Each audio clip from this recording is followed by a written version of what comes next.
Ep.95. Brooke and Jubal's second date update.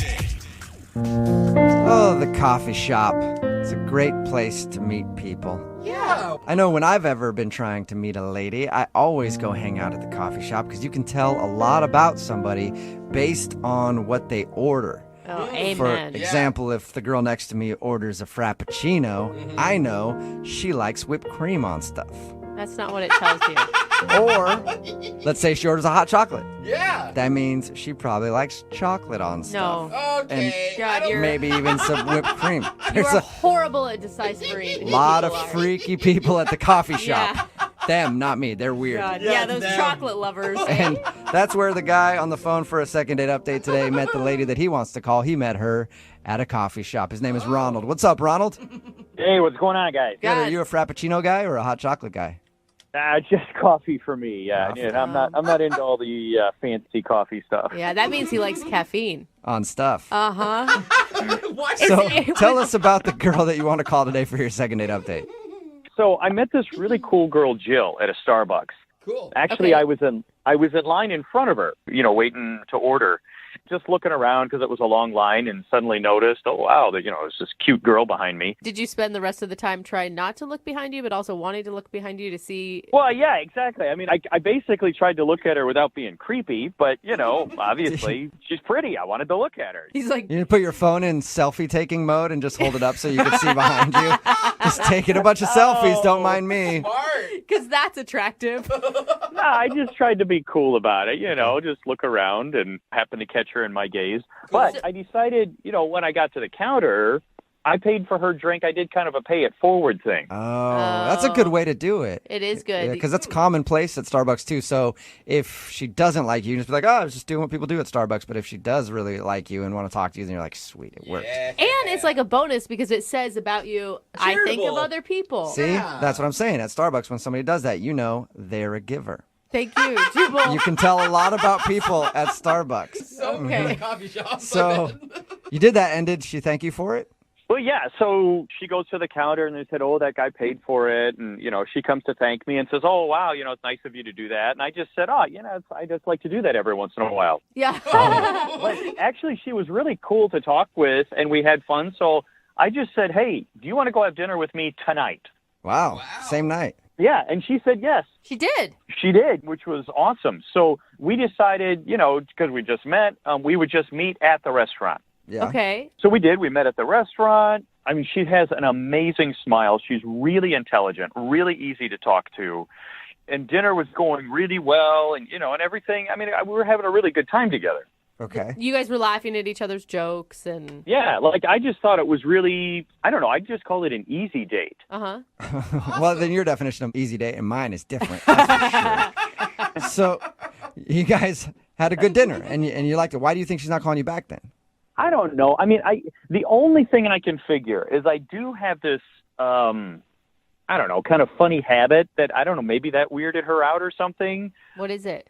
I really love sushi, okay? We went to this sushi place, but I like having ketchup with my sushi. Oh, God. Do not. What? Get out of here. That's illegal. That's worse than ordering a steak well done. Actually, it's really good.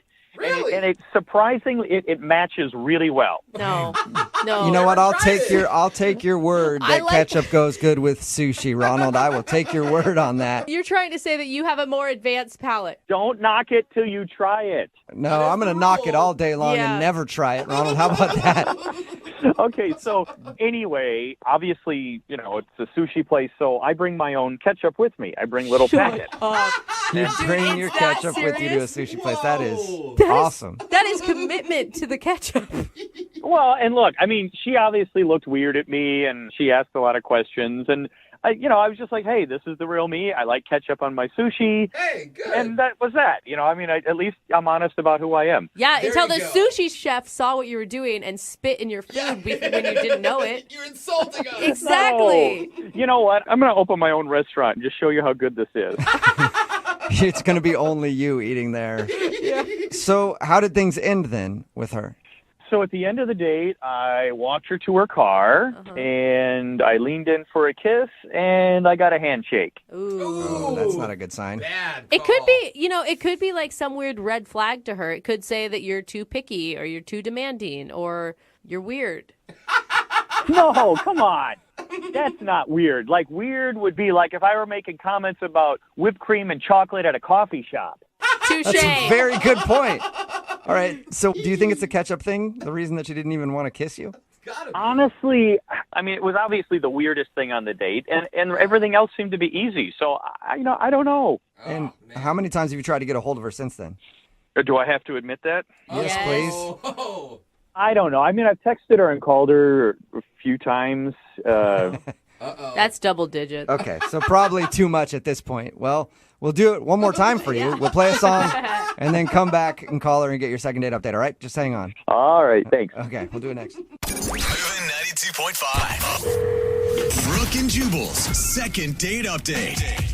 Right in the middle of your second date update, and if you're just joining us, Ronald is on the phone, and Ronald met a girl named Jill and took her out for sushi. Yeah. If you don't know what sushi is, it's an ancient Japanese art What? where they carve up fish, place it on a bed of rice, and maybe add some seaweed in to create a beautiful flavor combination. Everybody knows. Why are you Yeah. even... And Ronald, who's on the phone, has taken sushi to the next level. He likes to add something that we here in America call ketchup to their sushi. You can't even say it like that and make it sound fancy. Ketchup is a fairly new thing, No, it's not. and it basically just covers up the flavor of whatever it's on, making it taste like tomato sauce. Yeah, with a lot of sugar in it. Sugar and tomato sauce. Ronald thinks that maybe putting ketchup on his sushi might have sealed his fate, and that's the reason his date isn't calling back, because he knows it's weird, but at least he owns it. Ronald, are you ready to call Jill and find out if putting ketchup on your sushi ruined your date? Yeah, I'm ready to find out. And now, if she has a problem with it, do you want to continue to pursue a second date? Yeah, I would. I mean, she's really cool, and she's very easy to get along with, and, I'm curious to see what happens. Would you stop using ketchup if she asked you to? No, I would not do that. Okay, so you like her enough, but you don't like her enough to drop ketchup. Yeah. Correct. All right, I'm going to dial her phone number right now and see if we can figure out what went wrong, okay? All right.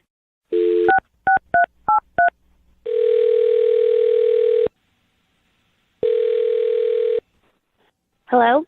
Hi, may I speak to Jill, please? Yeah, this is Jill. Can I ask who's calling? Yes, you can, Jill. This is Jubal from Brooke and Jubal in the Morning. How are you? Hi, I'm good. How are you? Good. Are you familiar with who I am at all? Yeah. I'm Okay. just kind of curious why you're calling. So you've heard the radio show Brooke and Jubal in the Morning before. I just want to make very clear, because sometimes people really have no idea. Yeah.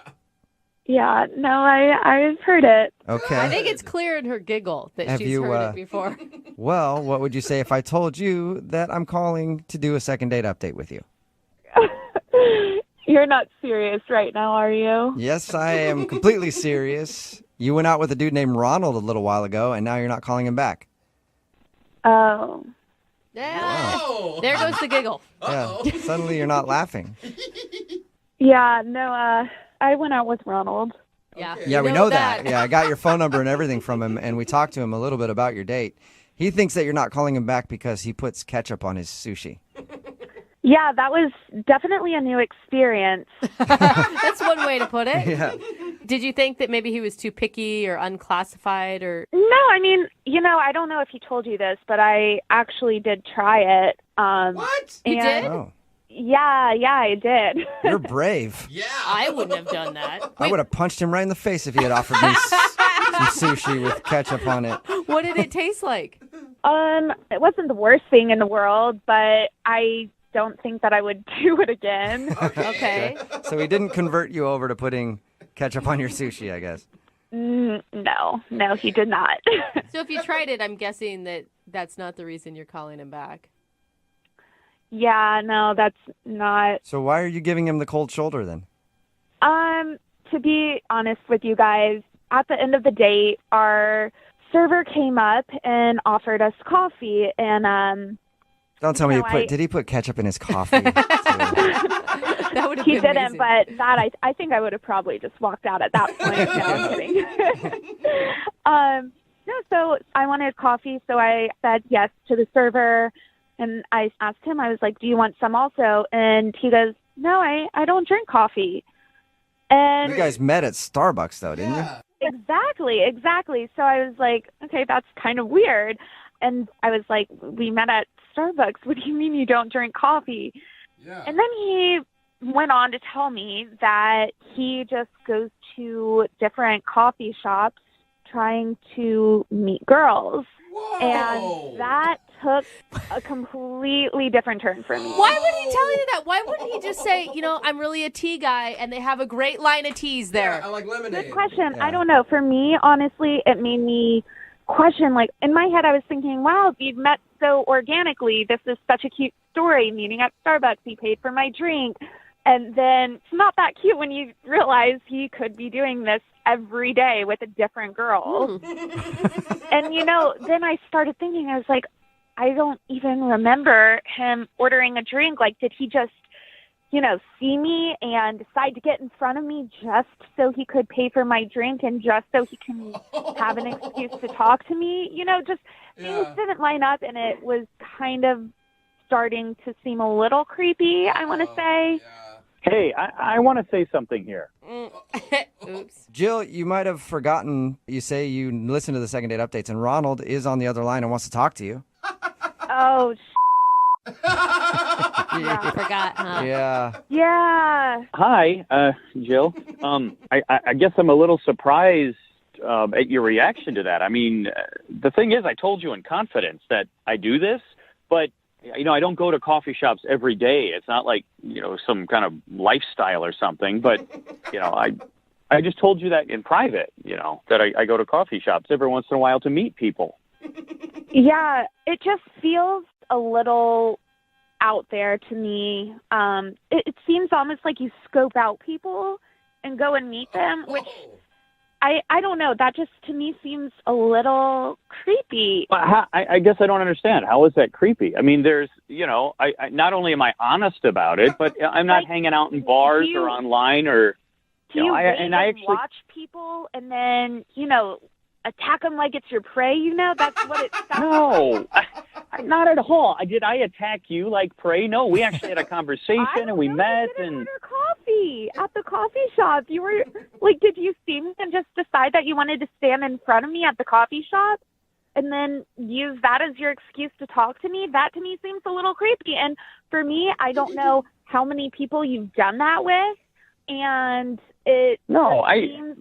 listen, I've only done it like a few times. It's not, but it's really, where are you supposed to meet people? I mean, and the cool thing is I met you and we had a really easy conversation and a good time out. And I just don't understand why it's that creepy. I mean, you make very good points. We did have a very nice conversation and all. I don't know. I think I was just very taken aback by it.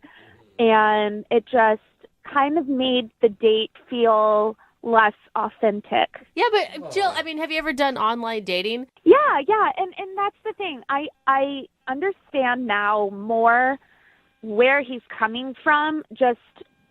Ronald, if we're being honest now and we're being open and everything, how many people have you done this to? Like, what is the exact number of girls that you have seen at a coffee shop, decided you wanted to go out with them, and bought them a coffee? Yeah, Ronald, how many women have you bought coffee for? The way you describe it sounds like he's sitting in the corner with binoculars, taking Well, pictures. he might be, for all I know. Well, look, Jill, the number of people is irrelevant. The point is, did you have a good time? Yeah, I did. I had a good time, but you need to tell me how many people you've done this to. You need to be honest with me. But that's not the point. The point is, we met because I was sitting in that coffee shop waiting for you to walk in. Bad choice of words. Yeah, that sounds creepy. I don't feel like, Jill, you really want to know the answer to the question that you're asking. I feel like that's only going to make things worse for you. I think you might be right. Look, I don't know what you want. I was honest with you about the sushi. I was totally upfront about this. I mean, look, I don't know how many people I've met there. It's probably somewhere between, I don't know, 30 and 50. Whoa. Whoa. Whoa, you must be notorious among baristas. They see Ronald coming from a mile away. And you must also be rich. That's a lot of coffee to buy for people. Hey, Jill, would you like to go out with Ronald on a second date? We will pay for it. I'm not going to lie. I thought you were going to say that it was going to be between like 5 and 10 people, but 30 and 50, that's a lot. Come on, Jill. I mean, what's the difference? He could be sitting on Tinder swiping left and right on hundreds of people's pictures. No, in person, it's totally creepier. If you're watching a person as they come in, that's so much creepier than online dating. Yeah. I guess that both parties on online dating know what they're in for. Yeah. In Ronald's case, it's only Ronald that knows what he's in for. No, hey, I don't appreciate that comment. Well, Jill, will you go out with Ronald again? Just one more date. I don't know. We had fun, but I think it was just a little much for me. Okay, what if he just shows up at the next coffee shop you go to? Will you share coffee with him then? I think I might run in the other direction now. Oh, come on. I'm sorry, Ronald. You didn't get a second date. Well, hey, I was honest. And if she doesn't like honesty, then obviously she's not the girl for me. Yeah, There you and go. I think probably a lot of women aren't the girl for you. But you'll find the one that is eventually, Ronald. Brooke and Jubal in the morning. A text in at 78592 says, I'm pretty sure that guy should actually be arrested for putting ketchup on sushi. And I think I agree with you. We're talking about today's second date update. If you missed it, Ronald wanted to call Jill. They met at Starbucks. They went out for sushi, and he thought the reason that he wasn't getting a call back was because he puts ketchup on his sushi. And it turns out that wasn't the thing that turned her off. It was a little disgusting, I guess, to her, but she actually tried it and just said it wasn't my cup of tea. Wow, the impressed. reason that she didn't want to go out with him again was during the date, he revealed that he doesn't even drink coffee. He just goes to coffee places and waits for people to come in so he can strike up a conversation and ask them out on a date. So she was like, it just felt creepy that he was doing that.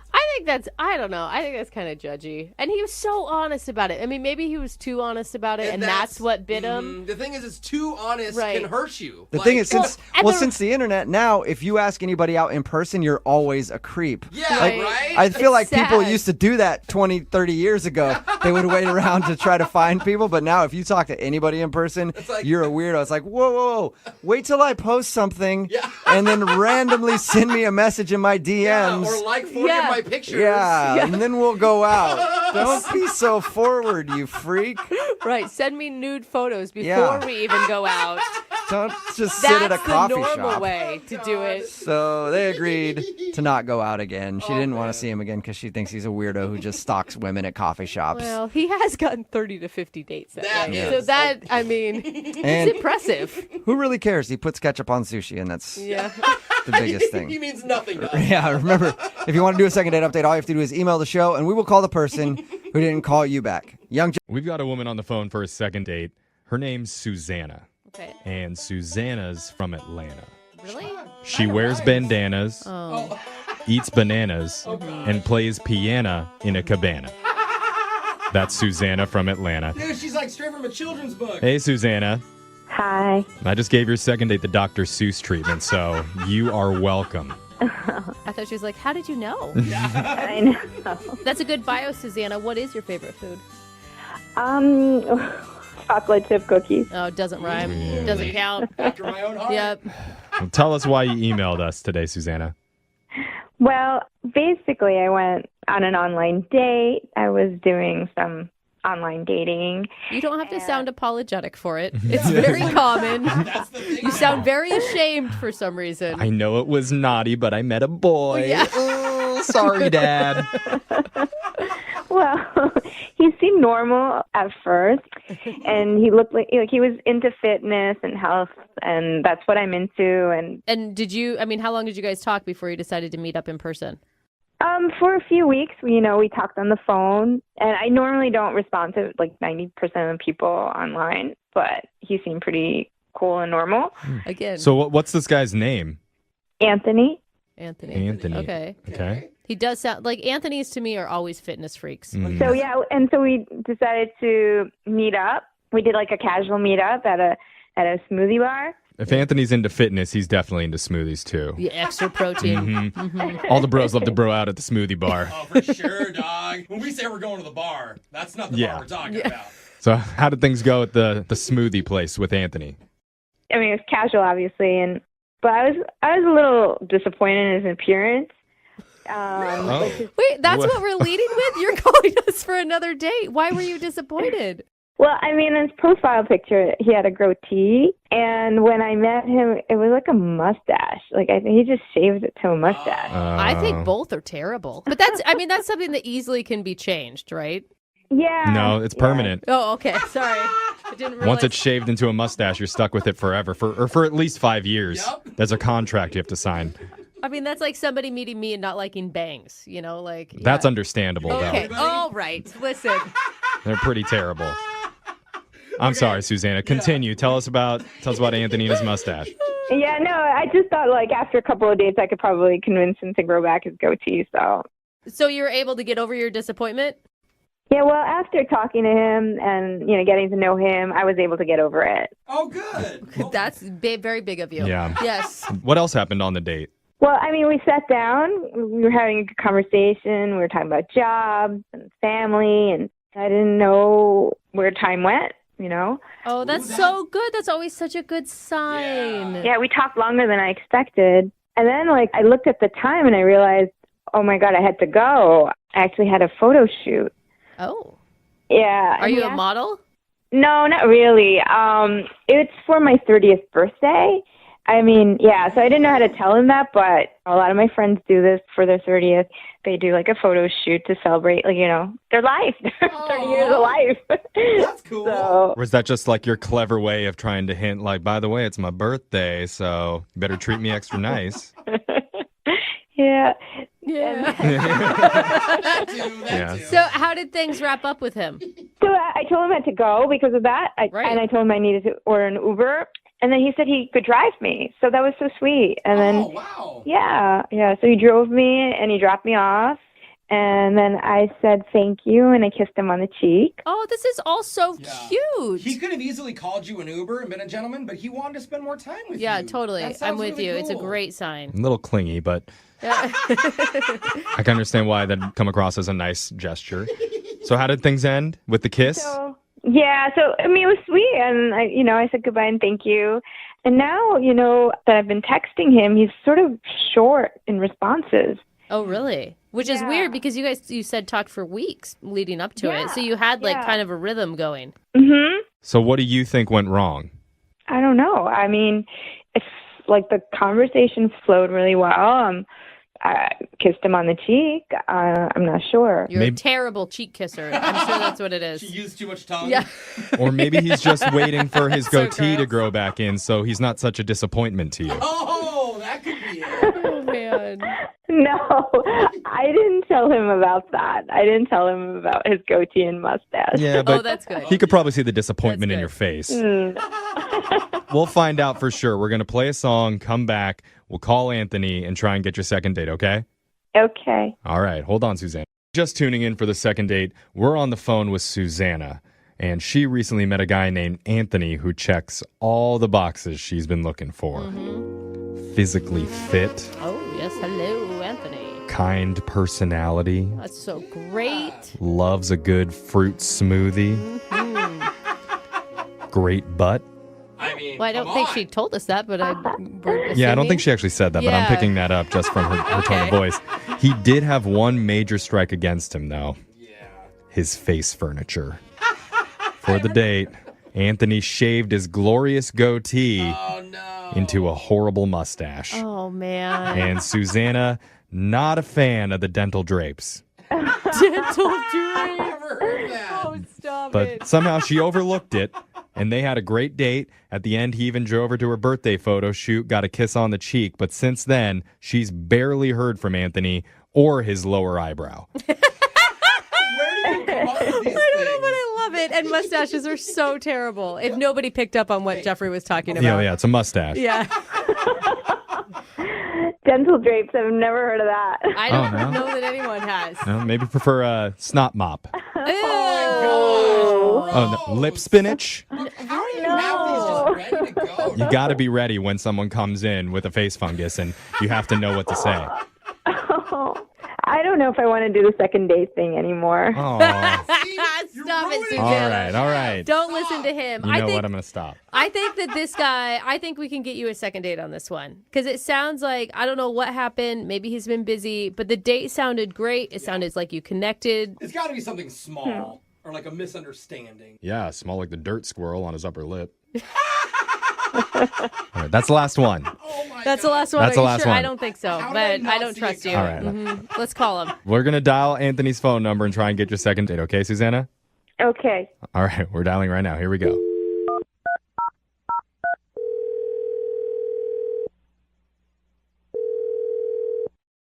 Hello? Hi, can I speak to Anthony, please? Yeah, speaking. Hey, Anthony. My name's Young Jeffrey from the radio show Brooke and Jeffrey in the Morning. You have a moment to talk to us? You're from a radio show? Yes, the radio show. Oh, gosh. Hi, Anthony. Brooke and Jeffrey in the Morning. And Jose. Hey, And what's up? yeah, Jose too. Okay. Weird. Cool, sorry. I guess. You're a big fan, huh?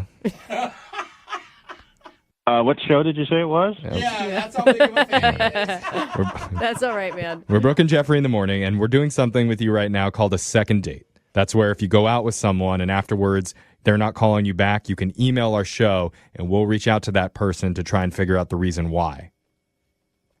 This is like for real, right? This isn't like one of those phone scam kind of things. No. If it was, we'd be terrible at it. It's real. And we're calling because you went out recently with a woman named Susanna. She called you guys? Yeah. She says that she had a great time with you, and she's wondering why you're not getting back to her after what she thought was a really nice date. So like, wait, she told you about our date and stuff? Yeah. I mean, she gave us a snapshot of what happened. And honestly, we hear a lot of like weird date scenarios doing these things. And your guys' date sounded so sweet and fun. And she told us you guys went to a smoothie shop, and the conversation between you guys was really great. I mean, yeah, at the start, she was cool. It just, the date it turned out she was too weird. She was weird? She sounds so normal. What are you talking about? And why would you offer a ride at the end of the date to a weird chick? Let me just clarify then. It didn't get weird until the car ride. Oh, When I okay. was taking her to that birthday photo shoot thing. Right. Uh-huh. And because it was her 30th birthday, which is, totally cool. People do it, apparently. So I dropped her off. Everything was cool, but I got a little curious. And so I watched her as she was going into the photo shoot, and she walked into a cemetery. Whoa. That's a weird location. That's interesting. I thought, okay, maybe she's like lost. Maybe she's just taking a shortcut. I think this is kind of weird. So I drove around so I could see through the fence. Okay, wait. You're calling her weird and you're following a chick through the cemetery right now. Come on. I would too. It's like, what are you doing over here? I'd be a little bit curious. I was taking her to a place. I want to make sure she got there safe. Oh, I see. Good, Anthony. That was good. Mm-hmm. Come on, you guys. I mean, you wouldn't be curious? Because I'd be curious. Oh, I'm Yeah, curious. I'd be curious. I've been I'd do curious the same my thing. whole life. I know what you're Jeffrey's talking very about. curious. What did you see?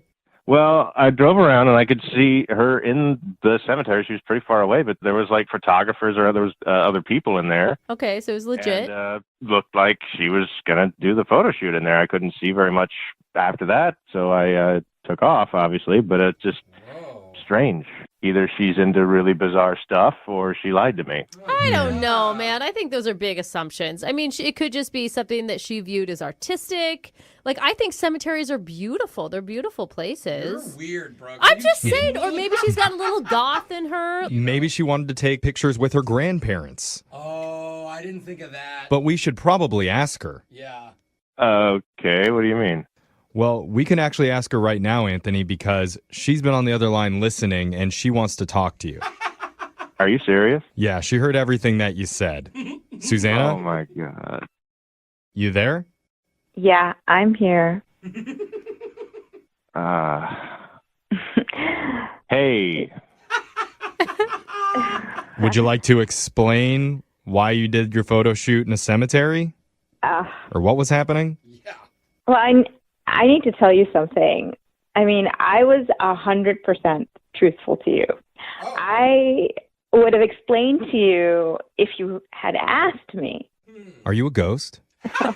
No. Is that what this is? All you gotta do is ask. I don't think you could take pictures of ghosts, Jeffrey. They don't show up. Well, I don't know. Technology these days. They make all sorts of cool cameras. Sorry, what's going on? Yeah. I hired a photographer to take me my pictures in the cemetery because it's a proclamation that my youth is dead. You're 30.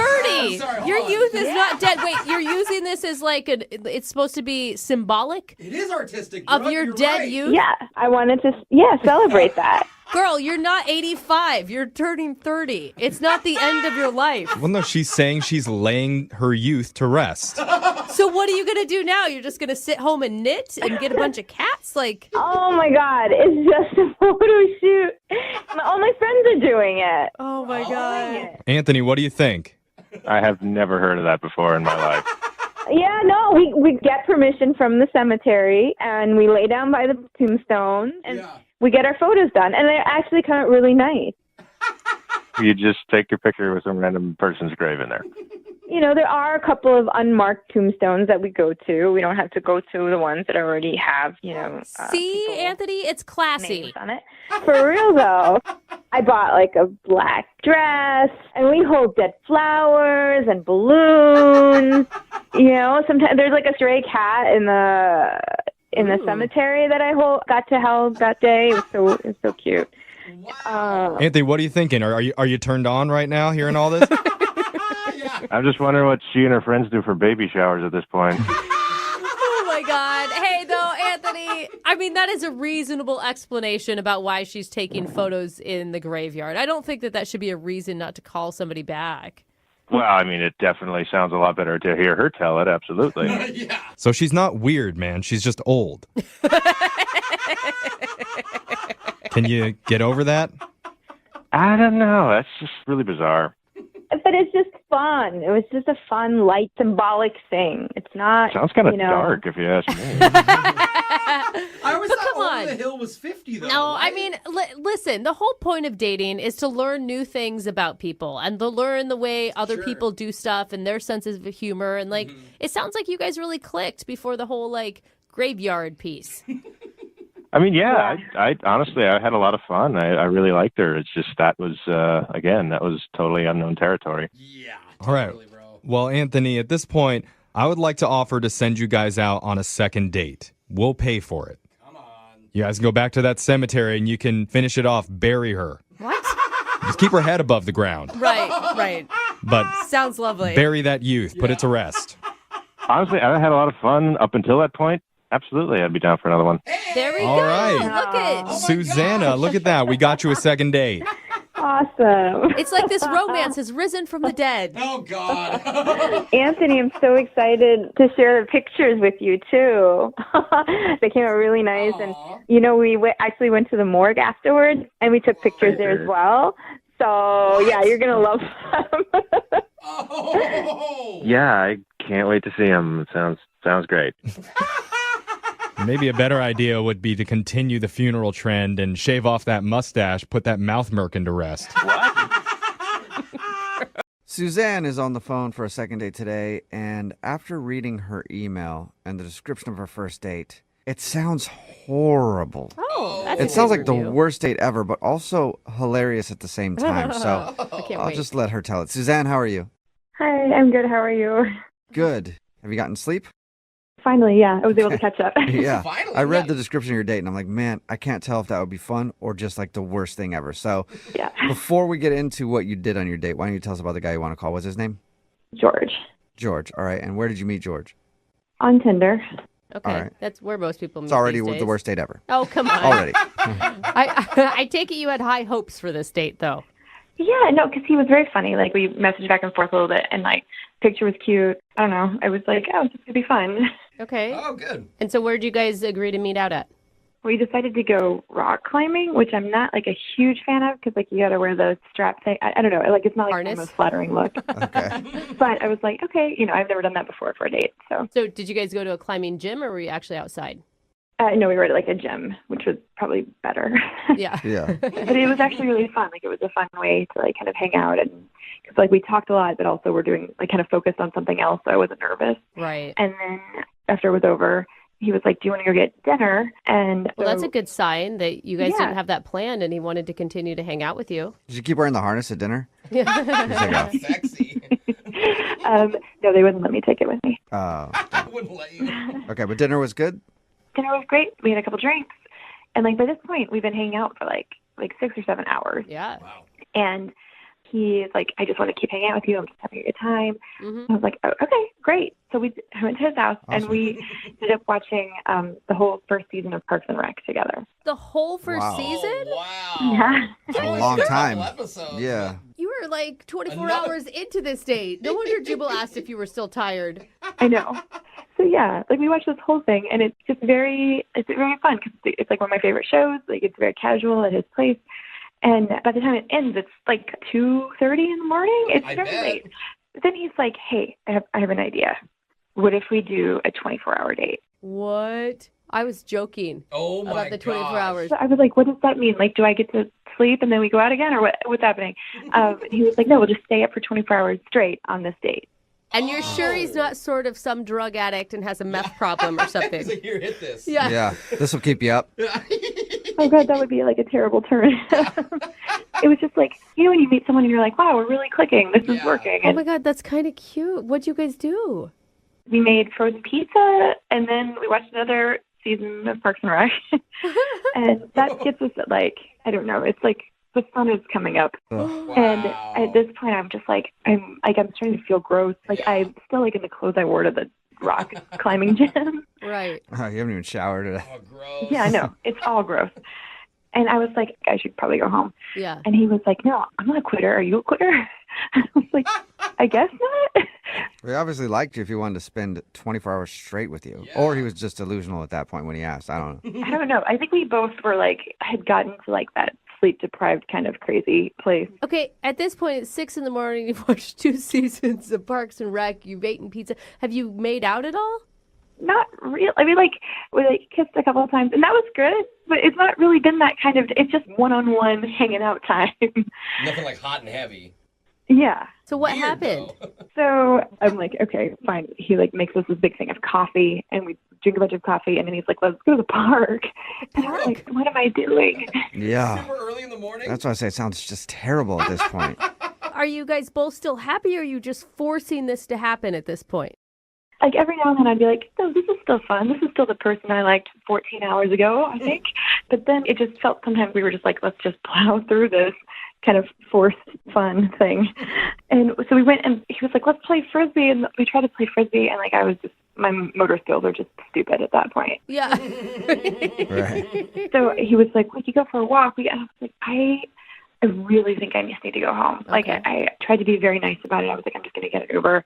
Yeah. And then he gets mad, and I get mad. And honestly, like at this point, I was so tired, and there was yelling. And I was like, at one point, I was like, "You're a liar," and I don't even know why. Like, You were yelling. So you guys are both just no. exhausted, sleep deprived, and into the date by arguing. Oh. Why do you want to call this guy for a second date? It sounds like it ended horribly. well, it ended badly, but I really did like him. If we had just cut it off at like 10:30, or even at like after the Parks and Rec time, I would have been like, "That was great. That was such a good date." I would love to see him again and just have a normal, like 3.5 hour date. Okay, so the end of your date where you argue, you're kind of chalking that up to you guys being tired and not him being an a-hole. Yeah, because I was also an a-hole. Okay. Yeah, you're All a right. liar. Yeah. I mean, when you've been up for that long, who knows, right? Yeah. Okay. And have you talked to him since? No, I gave it a couple days, so I texted him, and he didn't respond. At Okay. all. All right. Huh. No. Well, we'll play a song and then come back and call him and get your second date, okay? Okay. All right, hang on. If you're just joining us for today's second date, Suzanne is on the phone and she wants to call a dude named George. She wants everybody to know they did not sleep together on their first date. Not at all, actually. They didn't even sleep on their first date. If you missed the first part, she told us about her date with George. It actually started off pretty normal. They just went rock climbing together. And then they had dinner and drinks. That turned into watching TV at his house, which turned into, hey, let's stay up for 24 hours like a couple of kids having a slumber party that don't want to go to bed. And she tried to make it 24 hours. And at a certain point, Suzanne was tired and wanted to go home. And then they got in an argument because he was upset that she couldn't complete the full 24-hour date. But she wants to call him anyway and see if they can have just a normal, regular, few-hour date. And we'll see if that can happen. All right, Suzanne, are you ready? Yes, I'm ready. Sorry. Oh, she fell asleep. Yeah, you're still tired. I'm like reliving it all in my head.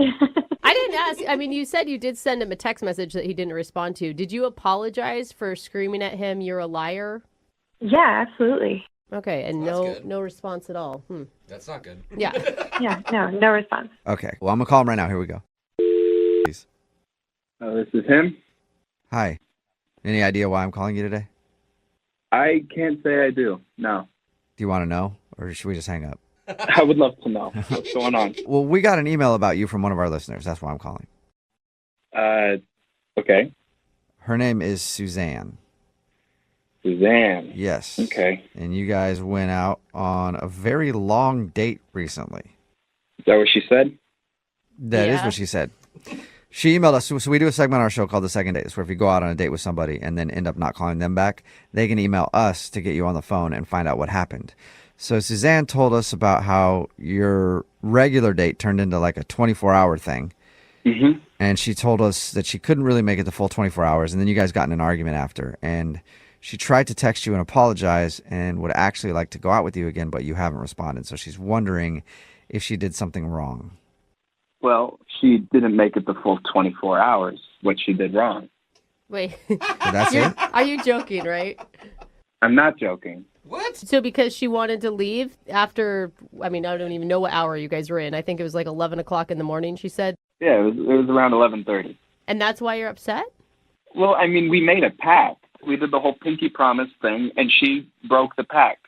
So, no, I don't know if I would like to see her again. Whoa. Okay. But you can understand it, though. I mean, 24 hours is a long time to stay up. Well, yeah, 24 hours it's a long time, but I've done it before. Okay. I did it with a girl once, and we made it 29 hours. It's not impossible. It's my way of weeding people out that aren't going to follow through on things. What? Why would I want to waste my time with someone who isn't going to commit, you know? Wait, hold on. It's like a test that you do with all dates or some dates. What's the story here? Not all dates, but if I feel that there is a lot of potential in somebody, then I say, okay, well, maybe we should try the 24-hour date. And it's worked before. Unfortunately, that relationship did not end up going so well. But I figured, Suzanne is really good. I like our connection. We watched Parks and Rec. We could totally make it 24 hours. Clearly, she could not. Oh. Okay, so that's legit. The reason why is that she didn't make it an entire 24 hours. It sounds like she got close. Yeah. It's more than her not making it 24 hours. She is a quitter. What? Oh, Quitter. dang. I That's feel kind like of hard. here's the thing. She really likes you, and you obviously liked her enough to put her through whatever weird test you have. Well, yeah, that's why it was really hard for me. That's why we got into such a big argument, because I really did have a wonderful time with her. Sure. And I mean, if you like someone enough to hang out with them for 24 hours, your body can do it. Your mind is stronger than your body. I was able to do it. I was going to do it. She clearly did not like me enough to be able to do it. That is really I'm married, and I couldn't do that with my husband. Do you two have commitment issues? Yeah, they do, man. Yes, for sure. I mean, anybody who can't stay up for 24 straight hours, definitely. Committed. So it's a character flaw for you that she wasn't able to make it the 24 hours. Exactly. How am I supposed to trust in her and commit to her if she can't even commit to 24 hours of being together? I mean, I don't know anyone else that has this test, and they all seem to be able to stay in a committed relationship. Listen, I know I am obviously a little different, and you guys don't agree with how I do things, but I've had lots of issues in the past. This is how I do it.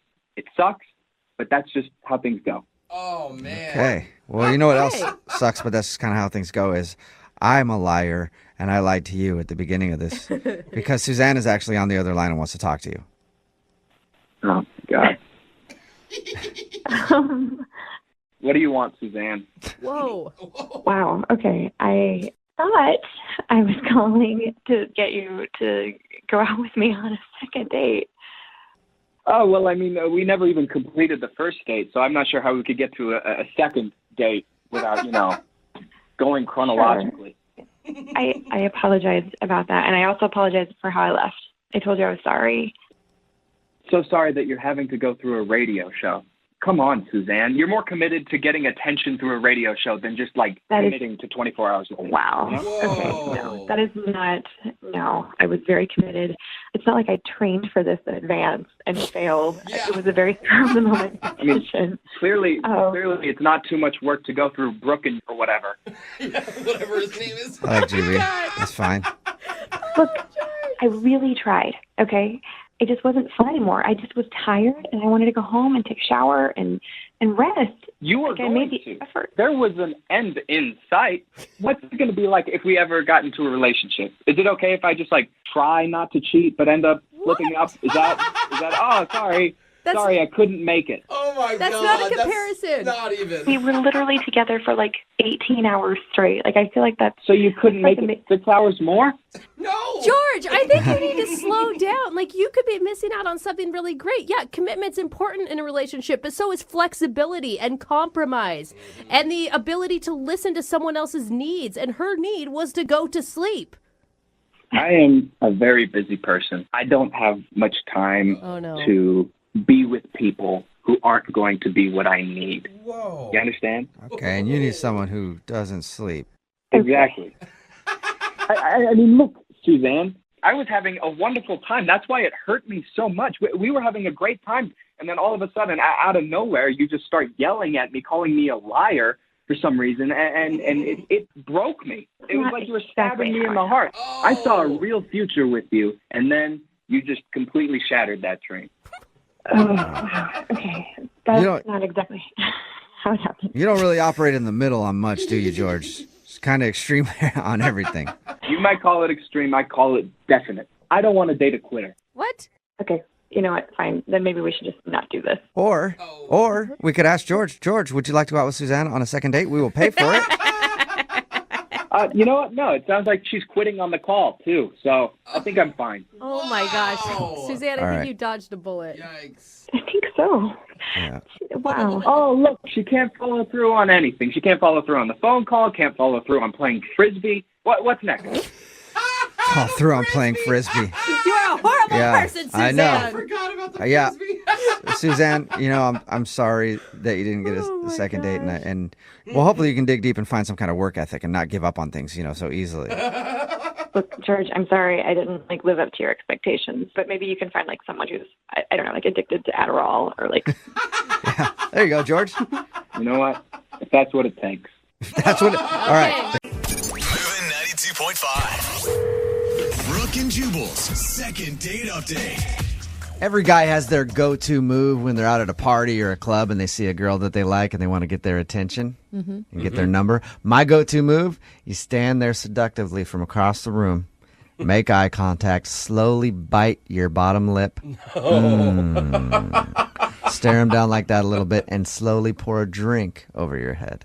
Ooh, I like it, Jubal. Showing you how hot they are, because I'm cooling myself off, babe, because you're just too damn sexy. I hope it's a real sugary drink, too. Like a pina colada. Yeah. Joseph met the girl that he wants us to call today at a party. Joseph, was your move to get her number anything like mine, or just pretty basic? No, that's a good one. Mine was just to try to talk to her, just sit down and start talking to her. That's pretty I novel, don't really have a Joseph. move. Yeah, you might want to step your game up a little bit. Work on that bottom lip bite. What struck you about her when you saw her? I really like the way she looks. She's petite. She's got dark skin, dark hair, and she was drinking whiskey. Oh, I kind of like that. Yeah. It's kind of a turn on when you see a girl who drinks whiskey. I don't know what it is. Just it's like, oh, you're kind of manly, and I like that about you. Yeah, right? Yeah. I can see a little chest hair, and it's turning me on. Oh, if you had a 5 o'clock shadow. It really is, God, though. your voice is so deep. There's something sexy about a girl who likes whiskey. I don't know what it is. So how'd the conversation go? Did it seem like she was into you? Yeah, I mean, we left together, so I think she was into me. Oh, all right. That's one of those type of second date It's updates. usually a good. I see. It's usually a good hint when a girl will leave somewhere and go home with you that she's into you. So that's Yeah. Was that your idea or her idea? Well, it was my idea to leave the party, but before that, she had wanted to go into a more private room in the house. Ah. Oh. Wow, like that. Like, this girl's a Nice. go-get-em, and I like her. Yeah. I mean, I would even go on a date with this chick. She's drinking whiskey. Yeah. She's like, hey, screw all the pleasantries of talking or whatever. Take me in that broom closet right now. She knows what she wants. That's awesome. Yeah, I mean, one second we were talking, and the next second we were just making out in the other room. Yeah, Oh, get nice. Yeah. Yeah. Yeah. Oh, yeah. Okay, enough fantasizing. So anyway, we took a cab to my place, and when we were in the cab, I realized, like, while we were in the cab driving to my place, that I didn't have any cash.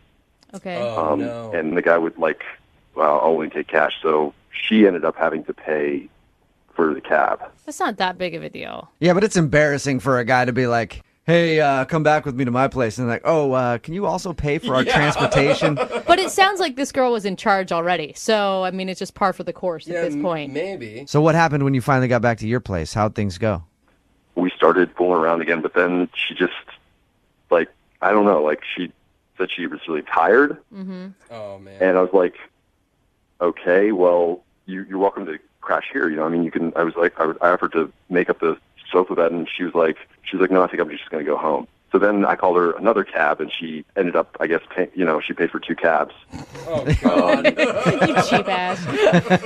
Yeah. Yeah, I'll call you a cab, but hey, You still still got no cash. That's the problem. How quickly after you guys got back there did she pull the whole, I'm tired and I want to go? Pretty quickly. Okay. Do you think that she was just upset that she had to pay for her own cab to your place? I don't know. It doesn't seem like it would have been that much of a deal breaker. I don't know what happened. I mean, Was there any awkward moments? Did you say anything weird? no, everything was great. I'm like, that's why I like wanted to, email you guys because Yeah. I feel like there's still a chance. I just don't know why she hasn't gotten back to me. See, we've crossed this bridge before where a guy is taking a girl home and then she left early. And it's usually because there's something strange in your apartment, maybe. Yeah, she sees something. Or like you live with your mom. No, I don't live with my mom, so It's the way you're hesitating. It sounds Yeah. like you have some weird stuff in your place. no. Okay. I mean, I have a roommate, but you don't.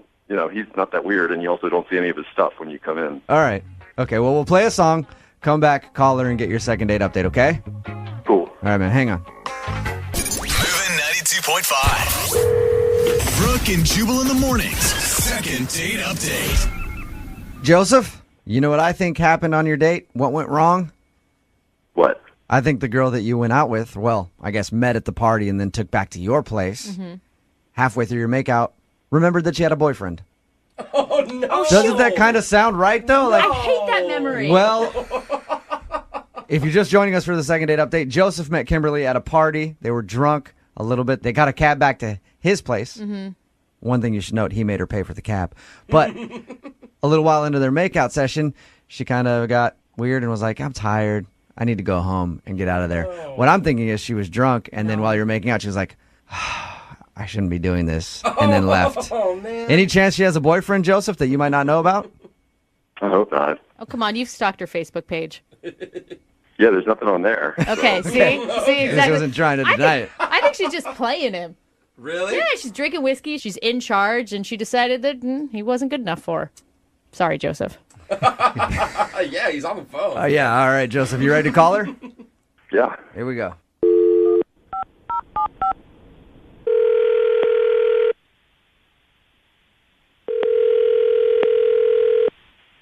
Hello. Hi, can I speak to Kimberly, please? Speaking. Hey, Kimberly, how are you? This is Jubal from Brooke and Jubal in the Morning. I'm moving 92.5. Hi. What's going on? I don't know if you have the right person. I think I might. Okay. Did you recently meet a guy named Joseph at a party? What's going on? My name is Jubal from Brooke and Jubal in the Morning. I'm moving 92.5. Joseph is a friend of the show. Okay. He told us about how you guys met, said that he really liked spending time with you, and he's been trying to get a hold of you, but you haven't been calling him back. Yeah, So I just would rather forget the night happened. All right, so you want to forget about Joseph altogether. See, he wanted us to ask you if there was a specific reason that you're not calling him back and that you didn't want to see him. You know what? I was pretty tipsy at that party, and as the night progressed, I just like things kind of got worse.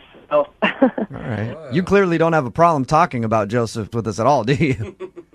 No, I don't really care. What did he do? Why don't you like Joseph? Oh, I don't know why I didn't notice it at the party, but he's just not that smart. We heard we were just making out at the party, so that's probably why. Like I said, regrets.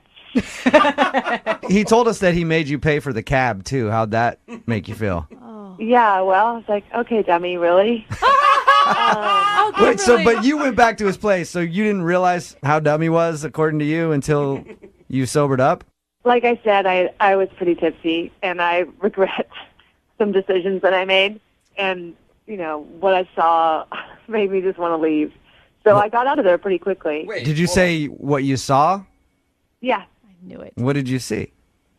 Well, he took his shirt off, and he has 3 different women's names tattooed on his body. Oh, Stop it. No way. Please don't tell me they're also in Old English. They actually weren't even, like, it wasn't even good, like, artwork. It's just like someone took some Indian ink and a needle and went to town writing girls' names on him. Yeah, and I was like, I don't even want to know what that's about.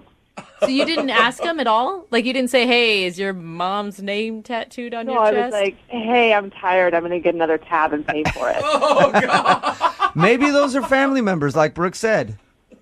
With an X through it? Oh, there was an X drawn through it? Yeah. Oh. Well, it could be a family member he doesn't talk to anymore. I'm trying to help you rationalize this. You know what? It was a weird night for me, so Yeah. Thanks for bringing it up. You're welcome. Thanks for being honest with us. Aren't you curious to find out who those girls are? I am. No, I was willing to get out of there. I mean, Well, I want to find out. Yeah. That's why I think we should ask Joseph. Hey, Joseph? what? Hey. Kimberly Joseph is actually on the other line, has been listening to this whole conversation. Oh, my God. Thanks for putting me on a radio show. Like, what? Who does that? Hi, Kimberly. Thanks for not calling me back or even responding. He's such a hurt puppy. Whose names are on you, Joe? Yeah, I'm actually curious, Joseph. What are those names all about? They're my ex-girlfriends, but they're not on there anymore. What? They're gone. They're crossed out. You made that mistake 3 times? Doesn't count. Yeah. Yeah, I mean, it's weird. I get it, but it's like, for me, I just like want like the reminder that like that's over, you know? Okay. Wouldn't you like to like maybe warn Kimberly before you took your shirt off that, hey, there's going to be something that surprises you here? That's even worse to say. I don't know. She's better than just figuring it out on her own. I mean, does everyone explain their tattoos the second they take up their shirt? It's personal, so it's not even... I've never seen that. Oh, my God. Do you see what I was dealing with? It's really weird. It's weird to you. I mean, it's not necessarily weird to everybody. I mean, you're basically showing yourself to be pretty stuck everybody. I mean, like, I'm sure you don't like, take your shirt off and make out with everybody, you know? Whatever, fine. Is this over? Oh, wow. Joseph, come on, you got to defend yourself a little bit, dude. I mean, she called you dumb. Yeah, I know. I wasn't even going to mention that, but that's ridiculous because, I mean, we didn't... we were... You whatever. do this I mean, weird pause when you talk, like you're doing it now. I don't know what's going on. I'm not trying to be mean, but I'm just like, what's happening?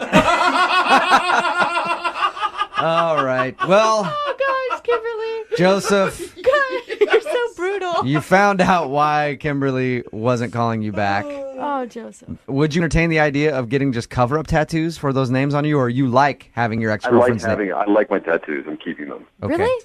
Yeah, the tattoos are important to me because they're like memories.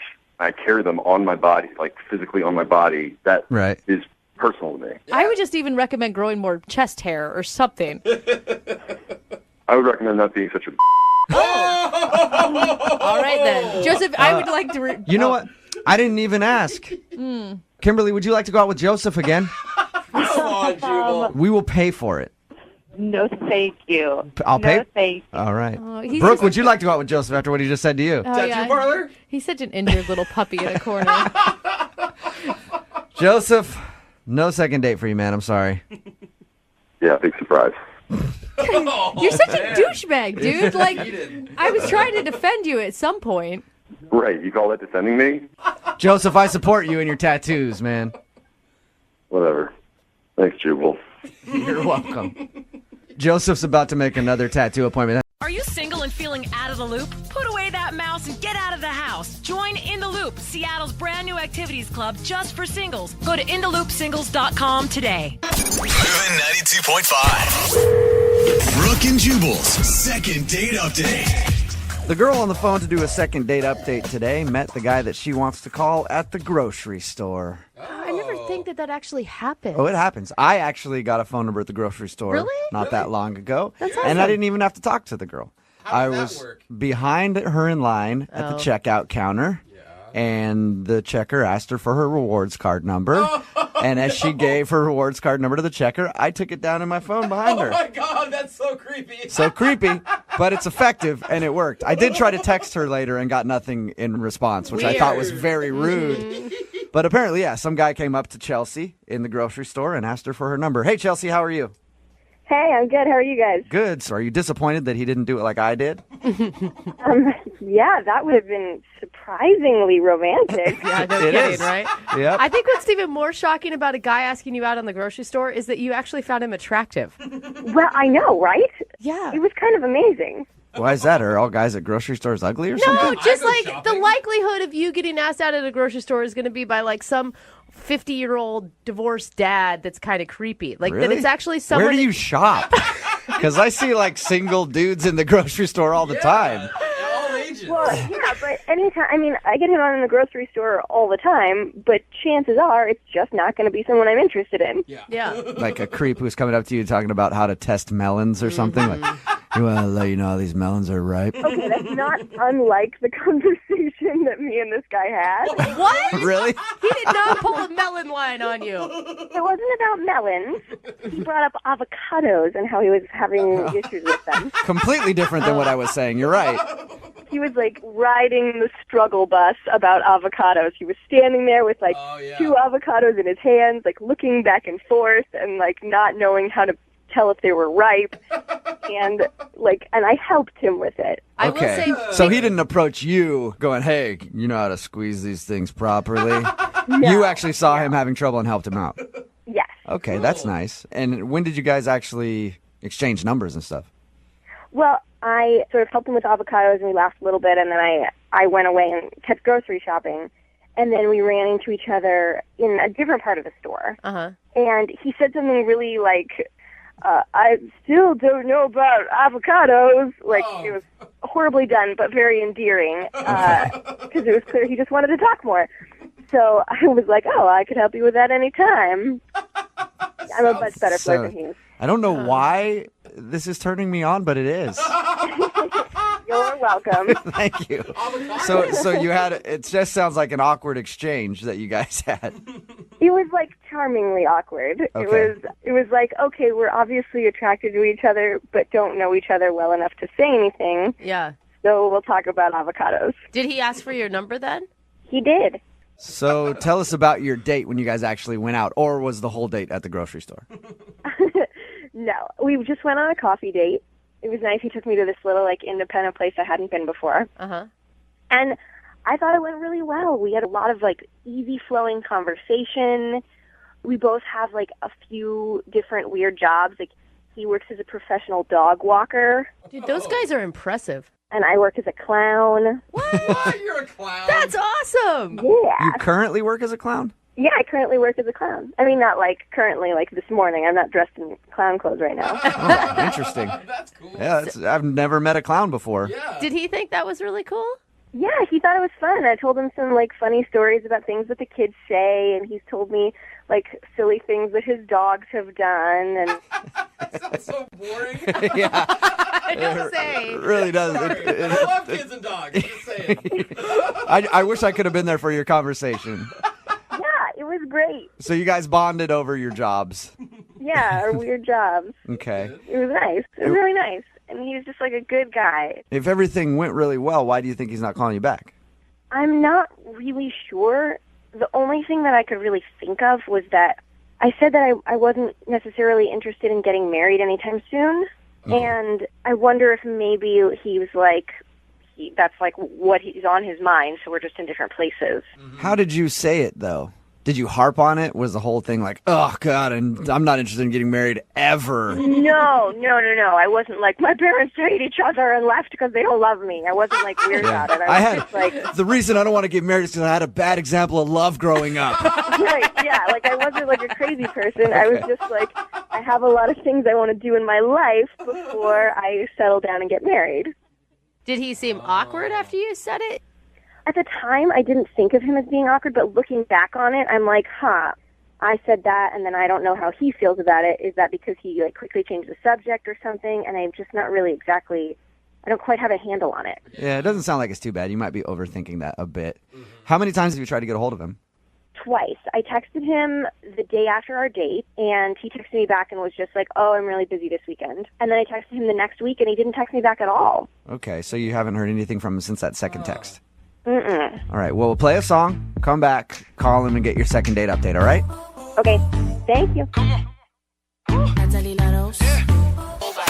Brooke and Jubal in the mornings, second date update. Call now to win a $1,000 cash crate. 1-866-MOVE-925. Chelsea is on the phone with us, and today she wants to call a guy named Greg. They met at the grocery store, bonded over some avocados, ended up going out for coffee, and now he's not calling her back, and she has no idea why. Chelsea, I have a really good idea for you, actually. What is it? I say you don't do the second date update, okay? Why? I think a better idea is to go back to that grocery store every single day and wait by the avocados. Just like pull up a chair next to the avocados until he comes up to buy some and ask him to explain himself in person. That's a good idea. I Yeah. could be holding 2 avocados and weeping over them. Exactly. Everybody going into the store. Look, there's the sad avocado lady again. Imagine his surprise when he walks up and sees you camped out by the avocados. Yeah, guys love that. He'll definitely go on another date with you then. All right, well, never mind. I'll see you guys later. All right, I'm about to dial the phone number right now. Any last thoughts before we get him on the phone?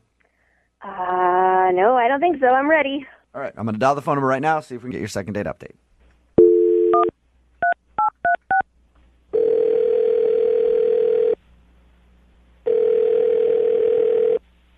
Hello? Hi, can I speak to Greg, please? Speaking. Hey, Greg, how are you? This is Jubal from Brooke and Jubal in the Morning. Sorry, what's that? This is Jubal from Brooke and Jubal in the Morning, the radio show. How are you? I'm okay. What's this about? It's a segment we do on our show called the Second Date Update. Basically, if somebody goes out on a date and they get blown off, they email us and ask if we can get the other person on the phone to find out why. The girl that you went out with, her name is Chelsea. Okay. She told us a little bit about how you guys first met at the grocery store. She helped you with avocados, and then you asked for her number, and you guys went to coffee.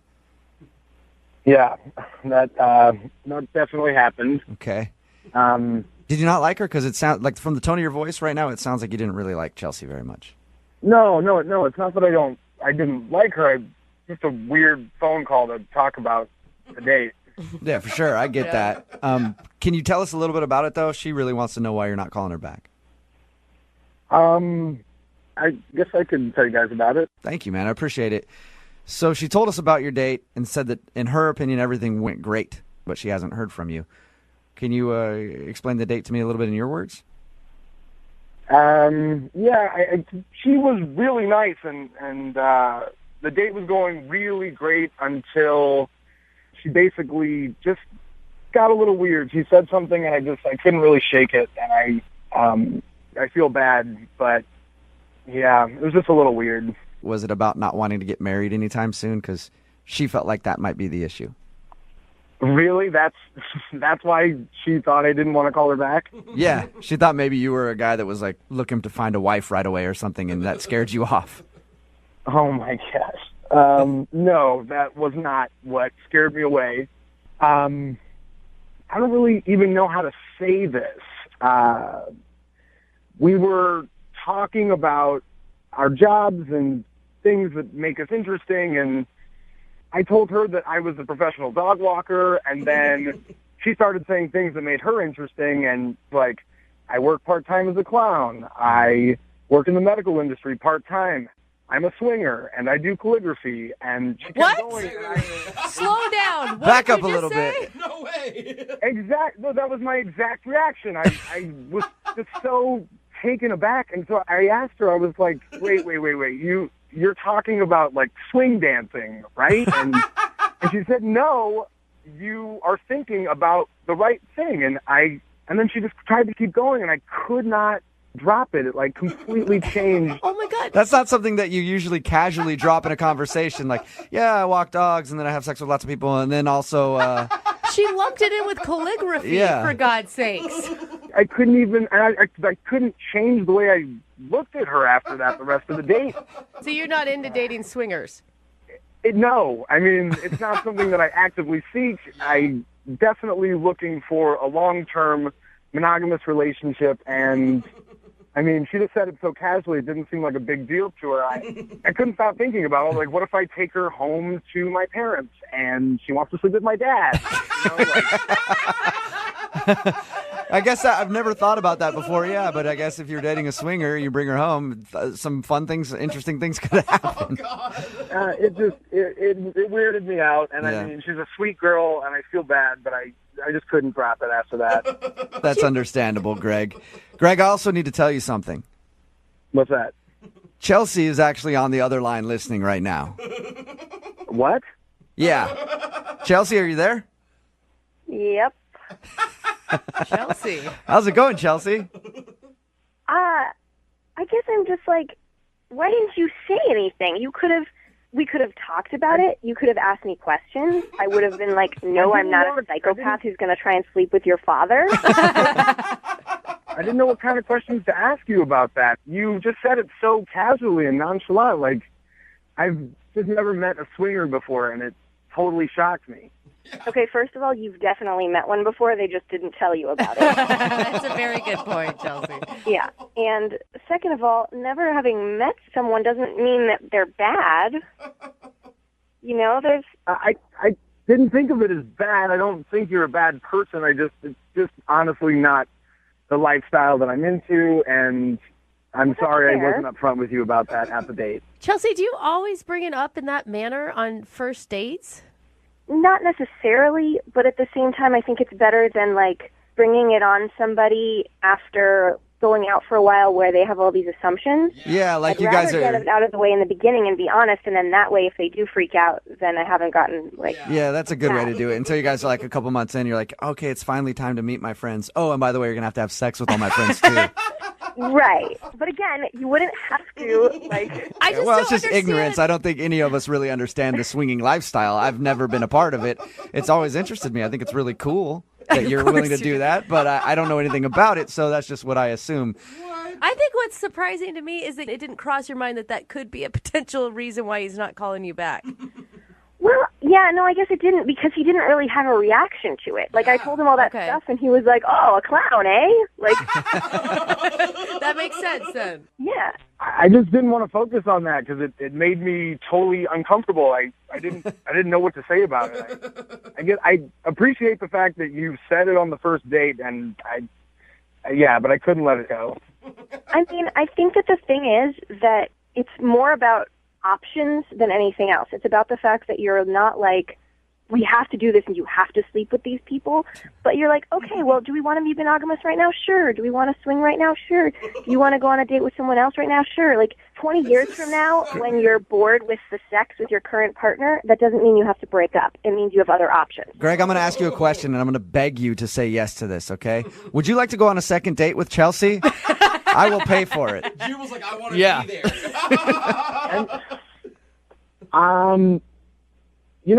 You know what? Honestly, like, maybe I could be a little more open-minded, and of course, I would like to go on a second date. Yes! I would. Awesome. I'm really actually very surprised that you just said that. Yeah. Chelsea, are you cool with going out on another date with Greg? Maybe tell him a little bit more about your lifestyle so we can understand it more? Sure, if only to help spread the gospel of consensual non-monogamy.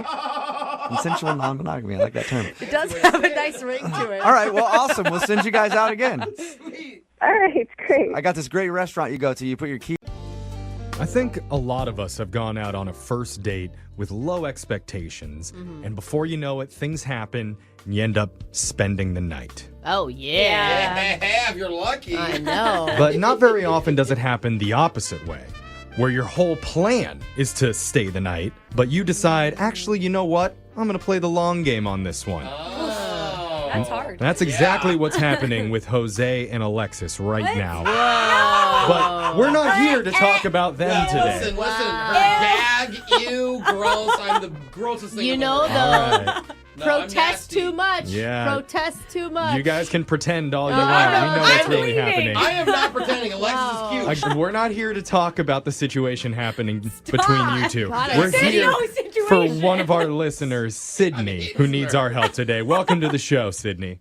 Thanks, guys. Oh, man. Thank God you're on the phone. You need to cut the tension in this room. Yeah, sounds steamy. So tell us about the guy that you went out with recently. What's his name? His name is Kurt, and I met him on Tinder. Okay. Okay. And, I mean, what struck him about you on Tinder? On Tinder, he was just cute. Like, I was originally into it for, like, a meaningless hookup. Which is it? Yeah. I mean, that's okay. like 99%. You don't go to Tinder to like read the bios. Yeah, there's not much that strikes you. But you still want to have like a good like chemistry on your like messages together, that's or true. you know That's true. some liked shared interests. I'll give you that. I'll give you that. So how did things play out with you and Kurt?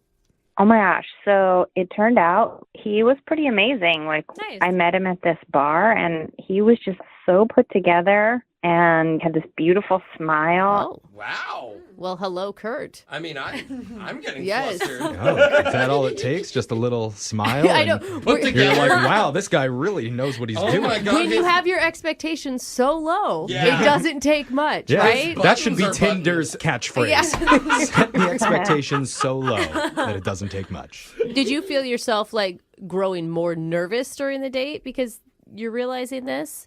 I wouldn't say nervous, but just shifting like away from wanting to hook up to like wanting to play like the long game, you know? Oh, okay. Oh, well, that's cool. That sucks for You him. suddenly felt like this was going to be more than just a one-night thing. You wanted to actually maybe start a relationship. Date this guy. I mean, that seems pretty deep, but yeah, kind of. I was like, Oh, okay. So how do you go about doing that? The shift? Yeah. When did the shift happen? How do you shift the Jeff, plan? How do you not sleep with something right away? This is interesting to me. Pivot. When was your pivot? so, I mean, we hung out at the bar for a little bit, and then it was kind of early, and it was a really hot day. Oh, okay. So you excuse yourself to the bathroom and you go put on some real underwear now because you feel like this could be a relationship situation. Get rid of the edible stuff. Plus, it was a Oh hot my day. It was God. melting. Oh, Yeah, you know? it's getting sticky down here. I'll Yeah. be right back. I see where you're at, Sydney. Keep going. Yeah, so anyway, it was super hot out, and he said that he had a pool at his house. Oh, this guy gets Wow. better I and like her better. more. Yeah. Yeah, what? I know. So I was like, you know, this could be shady, but the fact is I've been hanging out with him for a while, and he's just so easy, and we just get along, you know? So I was like, why not? Yeah. So wait, All was your right. plan then to skinny dip? Because I assume you didn't come with a swimsuit. Well, I didn't want a skinny dip, but like I just went in my T-shirt and my undies. It was fine. Oh, you tease. Okay. No, How I think it's a strong move. No, it's all you got. I mean, heck, might as well, right? Yeah. But it's also like, I didn't want to hook up with him. I'm just going to go get naked and wet Yeah, at his house. exactly. That's the long game, Brooke. Yeah. Okay. Sydney All I clearly have- is an expert in the art of seduction. So Yeah. did it work? I mean, I think so. Like, first of all, let me just tell you, his house, holy moly. Oh, Baller, really? huh? Oh, this guy's rich? Oh, lucky. Oh my God. Like brand new, like all the finishing touches, like a floaty staircase. What? Ooh, that's Whoa. cool. Not only does he have a pool, but he's got a hot tub. So we did that. Come on. I can't even get a guy with a bed that has like not on the ground. Alexis is trying to graduate from a futon. Yeah. So there's Kinda hot. there's hot tub action happening now.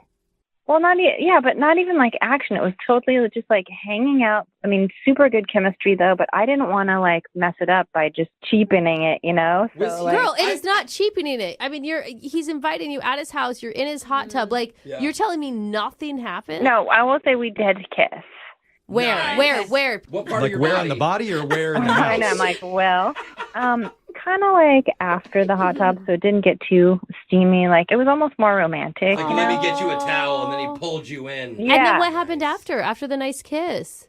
He asked if I wanted to hang out a little more, but I thought maybe, it's time to call it just to keep it super high point. Yeah. Yeah. Keep him wanting more. Oh my gosh. Yeah. If I was him, I would be like, oh my God. Like, Right, because you have the kiss, you have the moment, you Yeah. have your heart racing. and I'd be thinking about you every day after that. I don't know. If until I was see him, you. I'd feel like I just blew it. She just left. I don't think so. She said it was a romantic kiss. It depends on their vibe. Yeah. Right? Okay. I mean, on paper, yeah, I could see So that. what happened? So when I left, he said that he was going to be out of town for about 2 weeks or Okay. so. Whoa. Okay.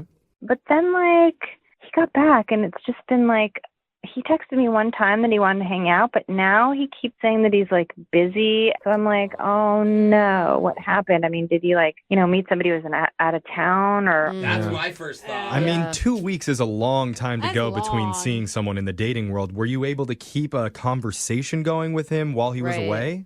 Yeah, we did text a little bit. Okay. Okay, how was it? That's good. What was the vibe? It was kind of flirty. It was nice. Ooh. So good. it makes it even weirder when he gets back. The texts aren't as flirty. Okay.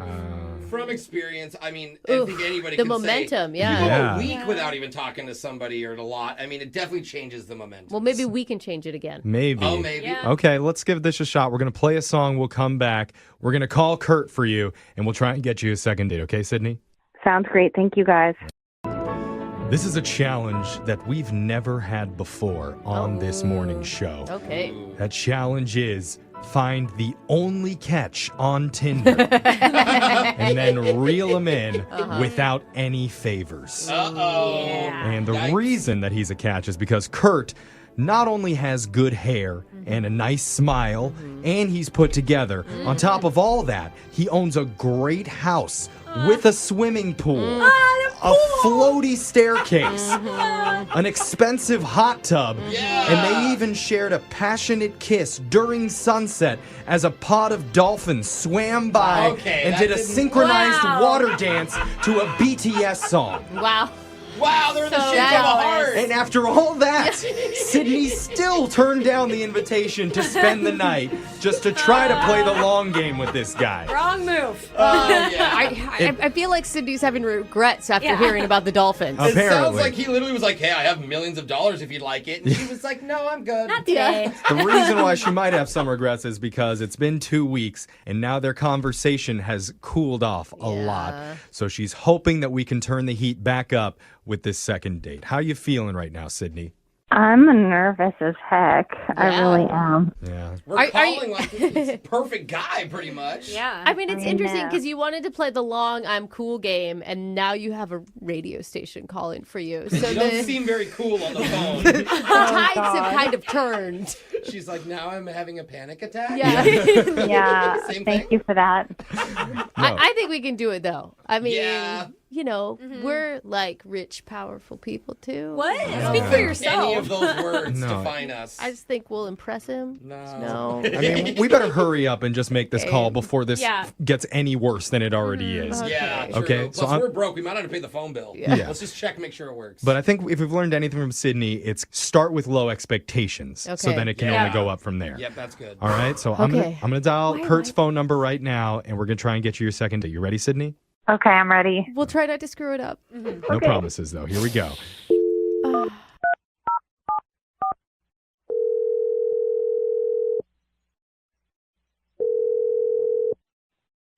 Hello, Hey, is this Kurt? it's Kurt. Hey, Kurt. How you doing? My name's Jeff. Why was that awkward? Why was that awkward? I don't know. Hey, It was awkward, though. I'm sorry for my awkwardness, Kurt. Hi, Kurt. Hi, what's going on? This is a morning radio show called Brooke and Jeffrey in the Morning. And this is Oh. the morning radio show team that apparently doesn't like the job I'm doing. You're not very good at small talk, Yeah. including just saying your name. It's All fine, I said was, Kurt. hi, I'm Jeff. Wait, What's I know, up? and You it said was it bad. wrong. Hi, Yeah. Kurt. I'm a Jeff. Kurt, Oh, we have God. a great reason for calling you, though. Hey, wait, am I in the air right now? Yeah. Is that okay? Okay, yeah, it's just weird. Cool. Yeah, So, cool. Did I win something, or what happened? Well, the reason that guys are we're so calling weird. you I know both of you. is because one of our listeners has been trying to get a hold of you, and she's been having a hard time lately. Her name's Sydney. Oh, yeah, okay. You remember Sydney? Yeah, I do remember her. So she had you guys call me.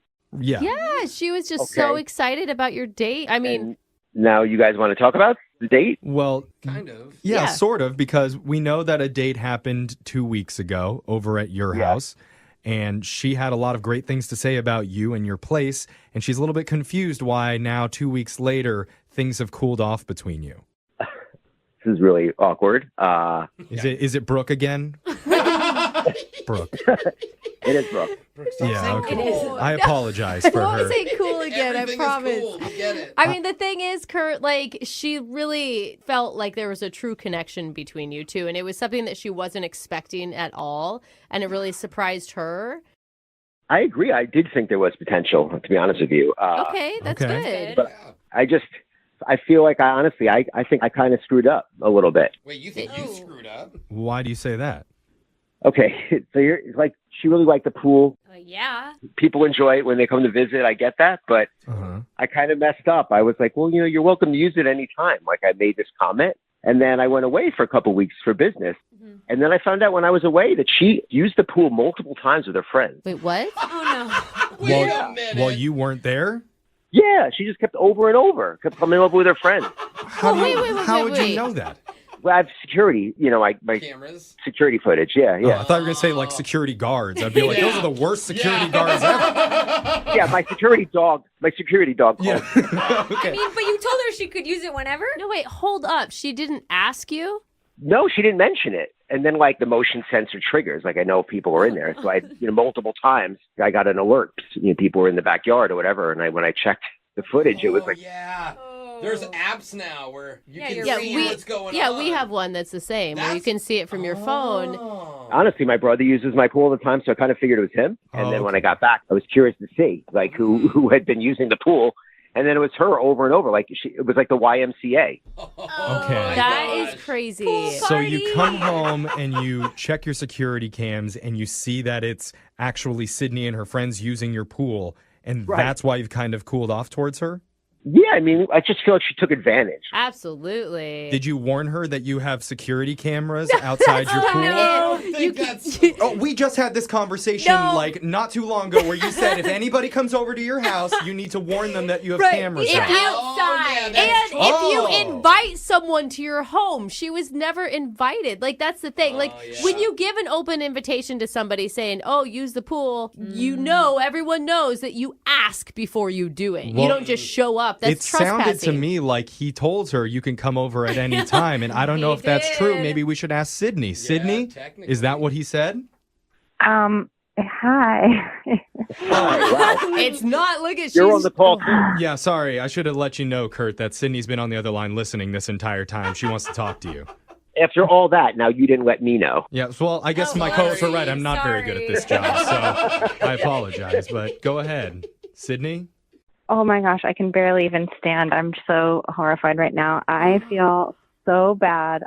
Maybe I was just so excited about like the time we had. I just kind of was like showing off your place to my friends. I don't know. What? But now I just feel like I messed up so bad, and that's not respectful on my part, and I'm so sorry. I feel really bad. I mean, yeah, I appreciate that. I don't know. It's just a little weird. Sydney, how did you even get into his pool? Like, did you have to scale a fence or something? Yeah. No, there's like a door that isn't kept. One of those ones you just reach over and unlatch. Oh, my parents have that too. I'm like, why do you have a door then? Everybody can come in. Sydney, what were you thinking? What do you mean, what was she thinking, Brooke? Pool party! Why wouldn't you ask him? Why wouldn't you say, hey, do you mind if my friends and I come over while you're out? I bet she thought you'd get away with it. I'm asking her. I mean, if you want me to be completely honest here, you're right. I didn't think he would actually know, and I was so excited to show my friends where he lived. And I mean, it sounds to me, Kurt, like Sydney realizes that she made a mistake, and she's really sorry about what she did. It was just like everything was just thrown around too. Like she didn't even clean up after. There was just like the my noodles God. everywhere. It was just a disaster. I trashed the Really? house when I was done. Well, she just figured that she would come back the next day and then clean it up then. Why bother? I don't recall that part, and if that's true, I'm super horrified in every way right now. I mean, honestly, this seems unforgivable, but I really hope that you'll just take my word that I'm not a tool and that, like, I'm so sorry, and I hope we can give it a second chance is all I'm saying. At least she's impressed by you, bro. She's trying to show off your pad to her friends. Yeah, and with that being said, we want to send you out on another date. And we'll pay for it, Kurt, if you're willing to give Sydney one more chance. Public pool. I mean, to be fair, Kurt, I don't think she's like a gold digger. I don't think she's trying to use you. I mean, it is hard to find a guy with a pool. I know. She literally used his pool. But she liked you. That's like the But she definition. liked you for you before she knew about the pool. Yeah, that was just a plus. She seemed sincere when she told us about it. Yeah. I mean, before you answer, just think about Sydney in her shirt and her no pants. Swimming around in your pool. Okay, Again, that's your not pool. helpful. Did that not help? I don't have to think about it. I've seen the video already. All right. Well, just visualize it and then let us know. What do you think? One more shot with Sydney on our bill. I'm sorry. I don't think so. I feel like, She blew it. She had a wow. hot rich guy and she blew it. I blew it. Oh. This is why you hook up the first night. Hurry! Everybody swipe right on Kurt. Hurry! The one good Tinder guy. the rest of you guys, you're all welcome to use the pool anytime you want. Need LASIK? Trust the experienced team at the LASIK Center at Evergreen Eye Center. No glasses, no contacts, no limits. What will you do? LASIK at evergreen.com. Moving 92.5. Brooke and Jubal's second date update.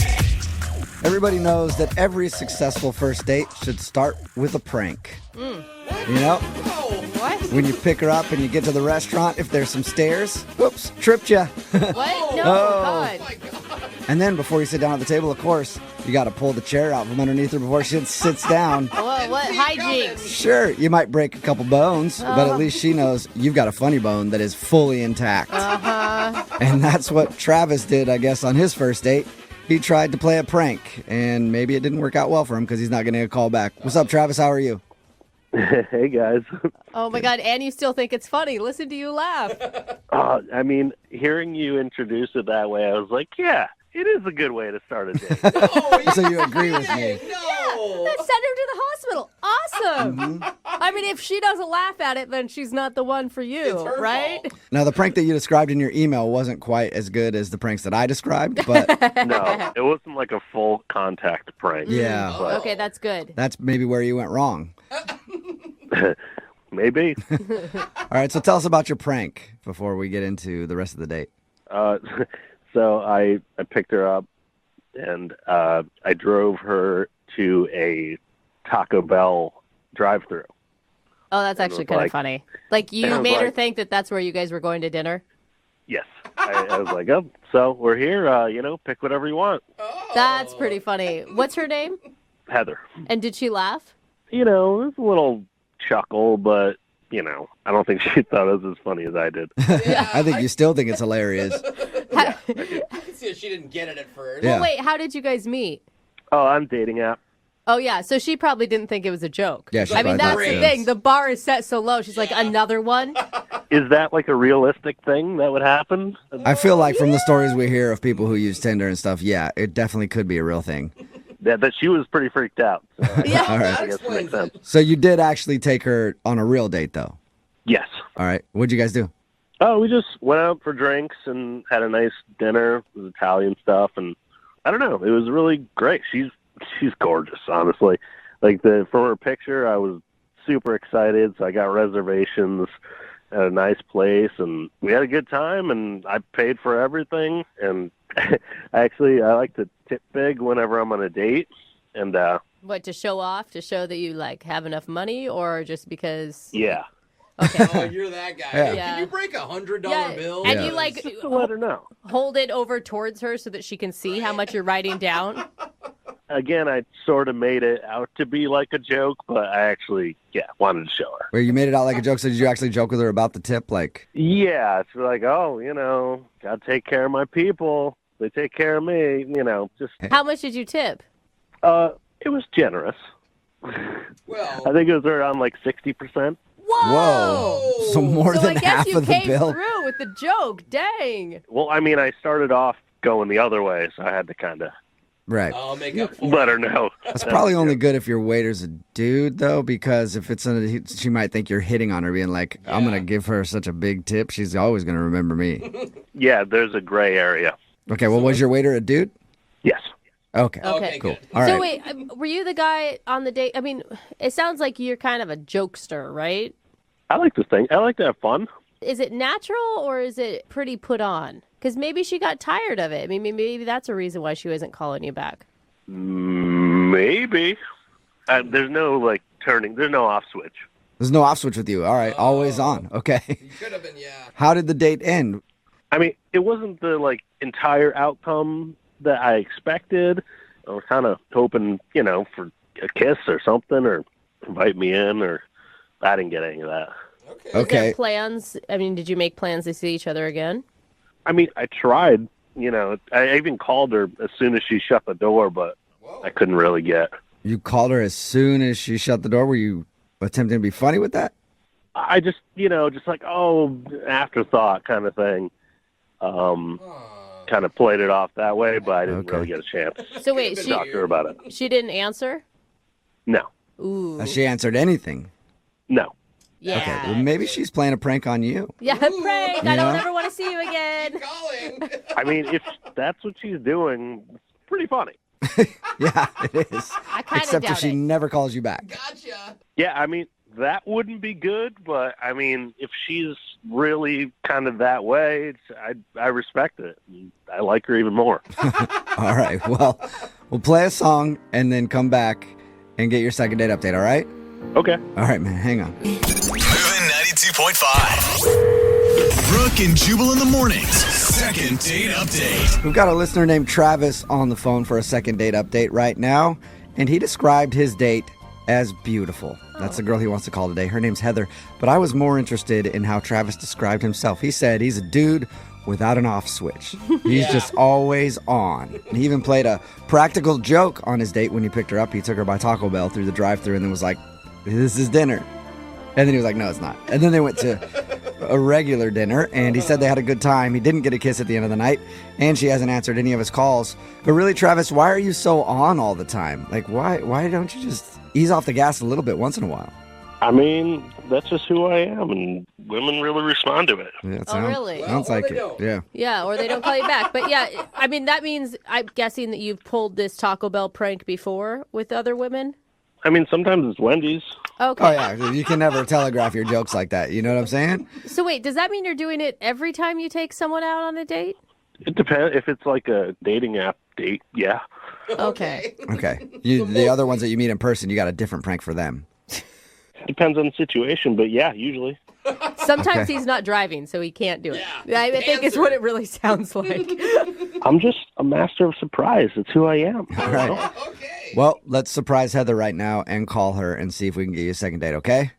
Okay. All right, here we go.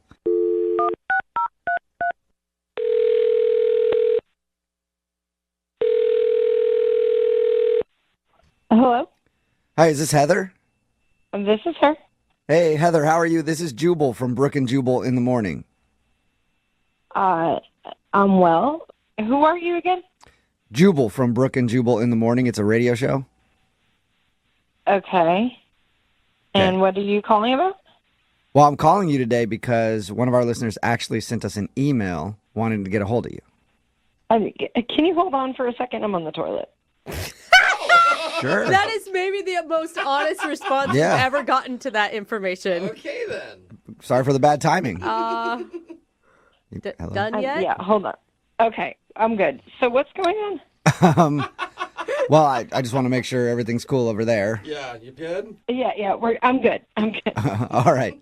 One of our listeners sent us an email because you went on a date with them and now you won't call them back. So they thought maybe we could help figure out why. Oh. It's called the second date update. That's where if you go out on a date with somebody and then end up blowing them off, they can email us to get you on the phone and see if we can figure out what happened. You know, since you won't talk to them. Is his name Travis? Yes. Yeah. It is Travis. Yeah. Travis just doesn't quit, does he? Kind of a kooky guy who's always on. That's how he described himself, at least. I mean, I didn't see it as that, but maybe he would describe himself that way. How would you see him then? Oh my goodness. He was just sort of obnoxious and pretentious and a little bit like controlling. I don't know. He's Pretentious pretty and terrible. pretentious and controlling. I And didn't get that from terrible. him. Well, you weren't the one on the date with him like I was. Yeah, not yet. True. Not yet. Not yet. I don't know. He sounded nice to me. We talked to him about your date, and he thought you guys had fun. Oh my gosh, is he like delusional?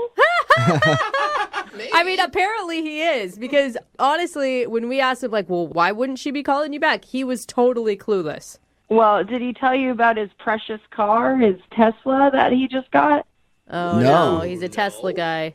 He didn't tell you about it? Like, that's all he talked about the whole night. Really? Really? So is he just obsessed with his Tesla? Yes, he wouldn't stop talking about it, showing me all the features and how cool it is. And I'm like, okay, I get it. Like, you got a new car. You know, you're excited about it. I was going to give him the benefit of the doubt at first because, you know, if I get a new car, I'd probably be happy about it too. Yeah, and those are cool cars. Not a lot of people get to go in them. Right. So it was nice to get to ride in one, I guess. Yeah. But then we get to the restaurant, and he's still just concerned about his car. Like, I was picking out things I wanted to order because he was asking me, well, what are you going to get? What do you think about getting? And at first I wanted the margarita pizza. Mm-hmm. And he was like, no, you'll get stuff all over your hands, and it could get in my car. Why don't you get something where you can use a fork? Don't Really? get finger food. You may ruin the Tesla. Yeah. Yeah.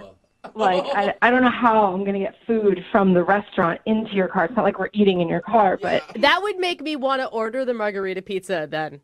I'd be like, oh, really? Right? Well, I'm going to order it. Yeah, I almost did. Because then every suggestion I made after that, he kept, like, vetoing it. He didn't want me to get the lobster linguine because he was like, oh, that's really greasy. Oh. Is where you're going to grease up the seats in his Tesla because you get some sort of greasy food? Well, not just that, but he thought that the smell of the lobster would somehow get into the leather seats of his car, and that his car would smell like lobster. Does he think you're going to take a bath in lobster instead of just eating? I don't know. I guess. Oh, my God. And why is this guy even dating? It sounds like he's in love with his car, and no one will ever match it. Right? He didn't even want garlic bread. Like, he sent the garlic bread back because it was too buttery. Oh, man. So basically, this dude should not be doing anything because it could possibly maybe ruin his Tesla. Yeah, it was really weird and really controlling too. I'm like, you can't just tell me what I can eat and what I can't eat. Like, I was really put off, and I was like, I just want the date to be over at this point. Would the date have gone better if he let you order whatever you want and then called you an Uber so you didn't stink up his seats? Oh, that would have been terrible too. Look at you finding a solution to make everybody happy, Jubal.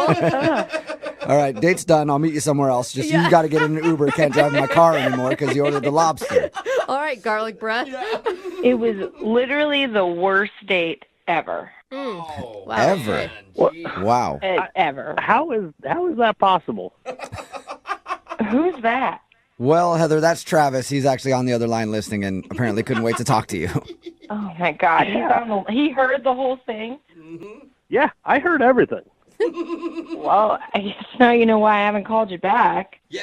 Heather, I'll have you know that the Tesla, it's the most technologically advanced car that's even being made. Like, oh my God.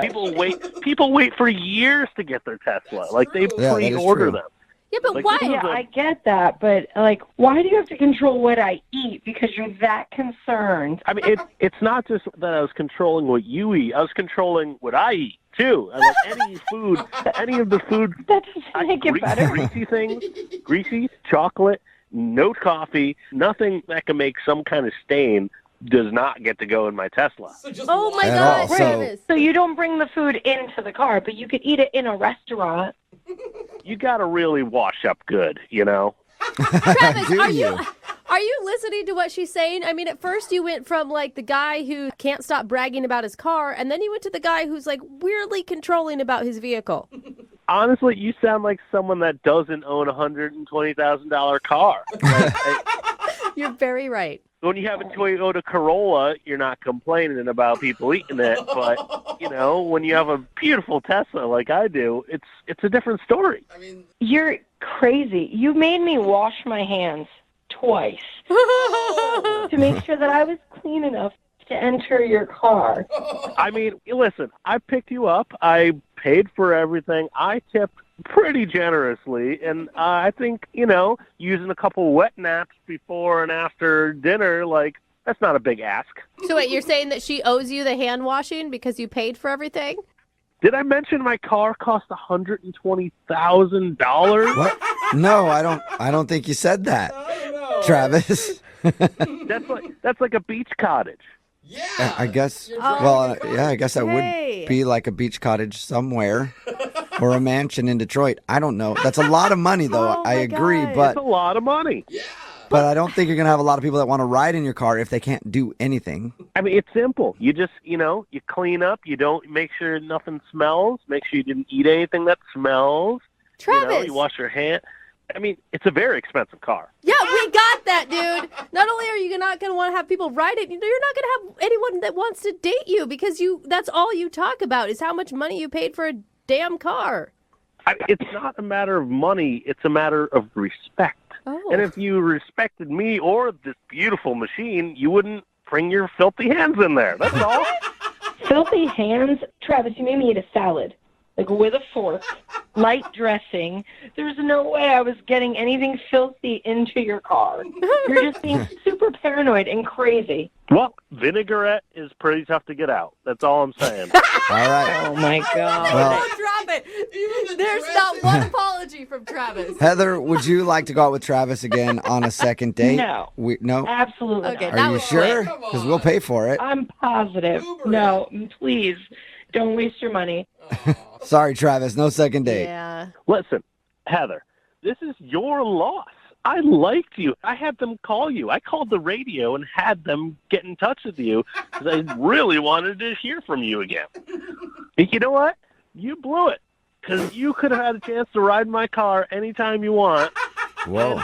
The ship has sailed on that. You know what? I think I'm going to be just fine not having to ride your Tesla again. I think that's all cleared up. And thank you guys for actually having me on the radio so that he knows now why I'm not going to call him back and he could stop trying. Okay, well, stay strong. Don't have any regrets. Hey, maybe I'll see you at the bus stop, loser. Brooke and Jubal in the morning. Got a text in at 78592 says, I wonder if that guy farts in his car or he stops and gets out every time he has to fart. And that is a good question. Very good. It's Brooke and Jubal in the morning talking about today's second date update. This dude, Travis, wanted to call a girl named Heather. They went out on a date and he didn't get a kiss at the end of the night or anything. He was wondering why she wasn't calling back. Well, we got her on the phone and found out she wasn't calling back because when they went to eat, he wouldn't let her order. Well, he told her not to order anything really on the menu other than like a salad because he didn't want her getting her hands greasy or smelling like lobster or anything else that could potentially ruin the new Tesla that he got. I mean, Even smell. is it possible to transfer the smell of lobster linguine into a car if you don't actually have the food in the Yeah, I car? don't think so, but he wasn't taking that risk. I guess so. Anyway, she said she didn't want to go out with him again because he's ridiculous about his car. Remember, if you want to do a second date update, all you have to do is email the show, and we will call the person who didn't call you back. Hopefully giving away another trip to Vegas with Vegas Heartbreak or Heart. Lincoln South Food Hall in Bellevue. Fitness for foodies. From carb-loving meat eaters to vegan and everything in between, we've got you covered. Grab a quick lunch or come for happy hour. You'll leave craving more. Order online at LincolnSFH.com.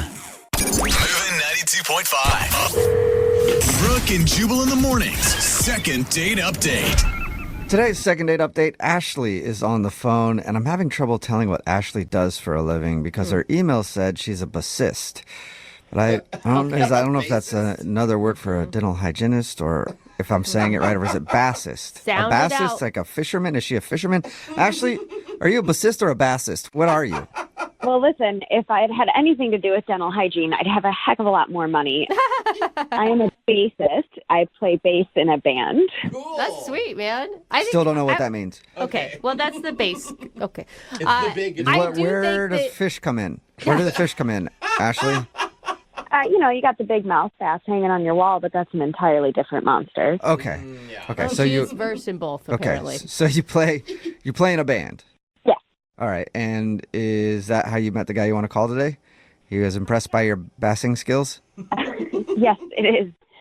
I've been promoting my band with a couple of my bandmates, and we tend to go to shows and we hand out flyers to similar sounding music. And well, I guess Billy was one of the guys that took a flyer, and he seemed pretty straight laced for the kind of music we play, but he was really nice, and he ended up coming to the show, and he brought a couple of friends, and we hung out afterwards. You say straight laced, so what kind of music you play? Polka?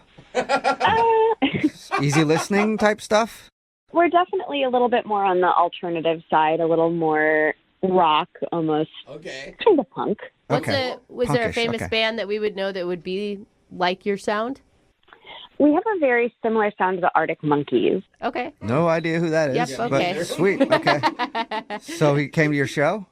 Yeah, he did. Sweet. And did it feel like he came because he liked you? I don't know if he came to see me, but he certainly stayed afterwards because of me and our conversation. Oh, cool. Oh, that's cool. Okay. How long did you guys hang out? It was a pretty late night, actually. He came back to my house, and he was over till about 2-ish. All right. So by coming back to your house, does that mean you guys played instruments together? Made music? We just made out. That's all that happened. Okay. All That's right. awesome. Well, that's obviously he was into you then if he went back to your place and made out with you. Yeah. Do you think he was expecting more and was disappointed that he didn't get it? I hope not. It didn't seem that way. He was the one that said he didn't want the night to end, but he didn't seem too pushy. Mm-hmm. Okay. It doesn't seem like he was just trying to get laid, basically.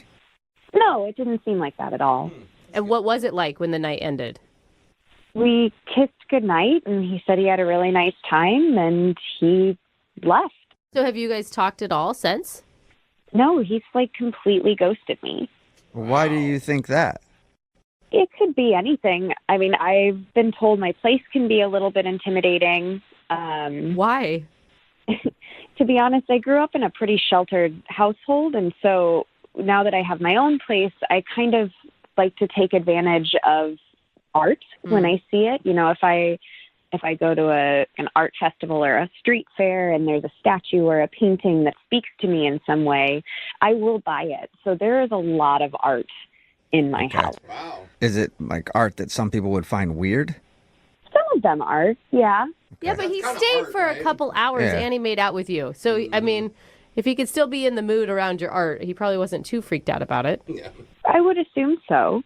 Could be that he really just liked my music and it had nothing to do with me as a person, or he didn't like my music and wants nothing to do with me as a person. I think if it was one of the things about your music, he wouldn't have gone and made out with you. He would have been like, well, whatever. We'll hang out at the bar and then I'll leave and I'll be like, man, she's great. I can't wait to purchase her song on iTunes and listen to the bass. But I don't think he would have gone and made out with you. I mean, I wouldn't think so either, but at this point I'm at a loss. And, I listened to your guys' show and I thought this might be a good way to figure out what's going on. You're an interesting person, Ashley. Thank you, I think.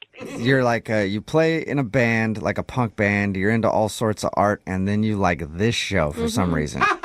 Yeah, what? Yeah. You're random. I wouldn't have expected you to be a fan of this show. Well, you're a delivery driver. You got to listen to something. Oh, okay. So that's, and you're a delivery driver. All right. Okay, she's stuck with us. You're interesting. There it is. Okay, well, I'm going to play a song and then come back and call him and get your second date update, all right? Great. Thanks, guys. Yep, hang on. Moving 92.5. Brooke and Jubal in the mornings. Second date update. If you're just joining us for today's second date update, Ashley is on the phone, and Ashley is a bassist. What does that mean? She plays an instrument called the bass. Oh, wow. Jubal, you've come And so far. they have it in these things called bands. Oh, my goodness. Oftentimes there's multiple instruments. Uh-huh. Well, she plays the bass in a band that she describes as sort of punk, alternative, rock, punk mix, rap mix. No rap. Pop, She didn't put rap in pop, it. Not hit, pop either. rap, no. pop, punk music. Uh-huh. Is that close to what the description is, Ashley? Yeah, I think that's a fair... Okay. Perfect. Great. All right. I'll stop trying to figure you out now. But she wants to call a dude named Billy today. She actually met him at a show, and they hung out for a while. Even went back to her place and made out, but now she's not hearing back from him. She thinks maybe her art collection kind of weirded him out, but other than that, everything seemed to be going fine. All right, Ashley, I'm about to give him a call. You ready? Yes, I'm ready. I cannot believe this guy isn't calling you back because everyone knows the hottest member of the band is always the bassist. Obviously. Seriously. You deserve a call back. Thank you. Or I will go out with Okay. you later. Yeah, Apparently. sounds like it. I have a thing for basics. I can't help myself. That's a no. All right, we'll move on. Brooke just got rejected. I know, this is all awkward Well, now. not the first time. Well, let's call Billy and see how that goes. See if that goes any better. Here we go, Ashley.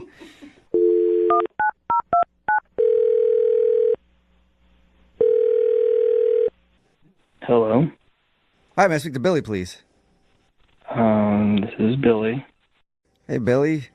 How you doing, man? You just waking up? Yeah, I was taking a little nap. Who's this? This is Jubal from Brooke and Jubal in the morning. Sorry to disturb your sleep, man. Yeah, no problem.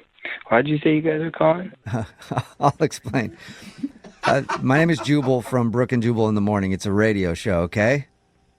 Okay. Okay, and we do a segment on our show called the Second Date Update. I don't know if you've heard of that. I haven't heard of that. I mean, even if you did, you probably wouldn't even know it right now. You sound like you were in a deep sleep.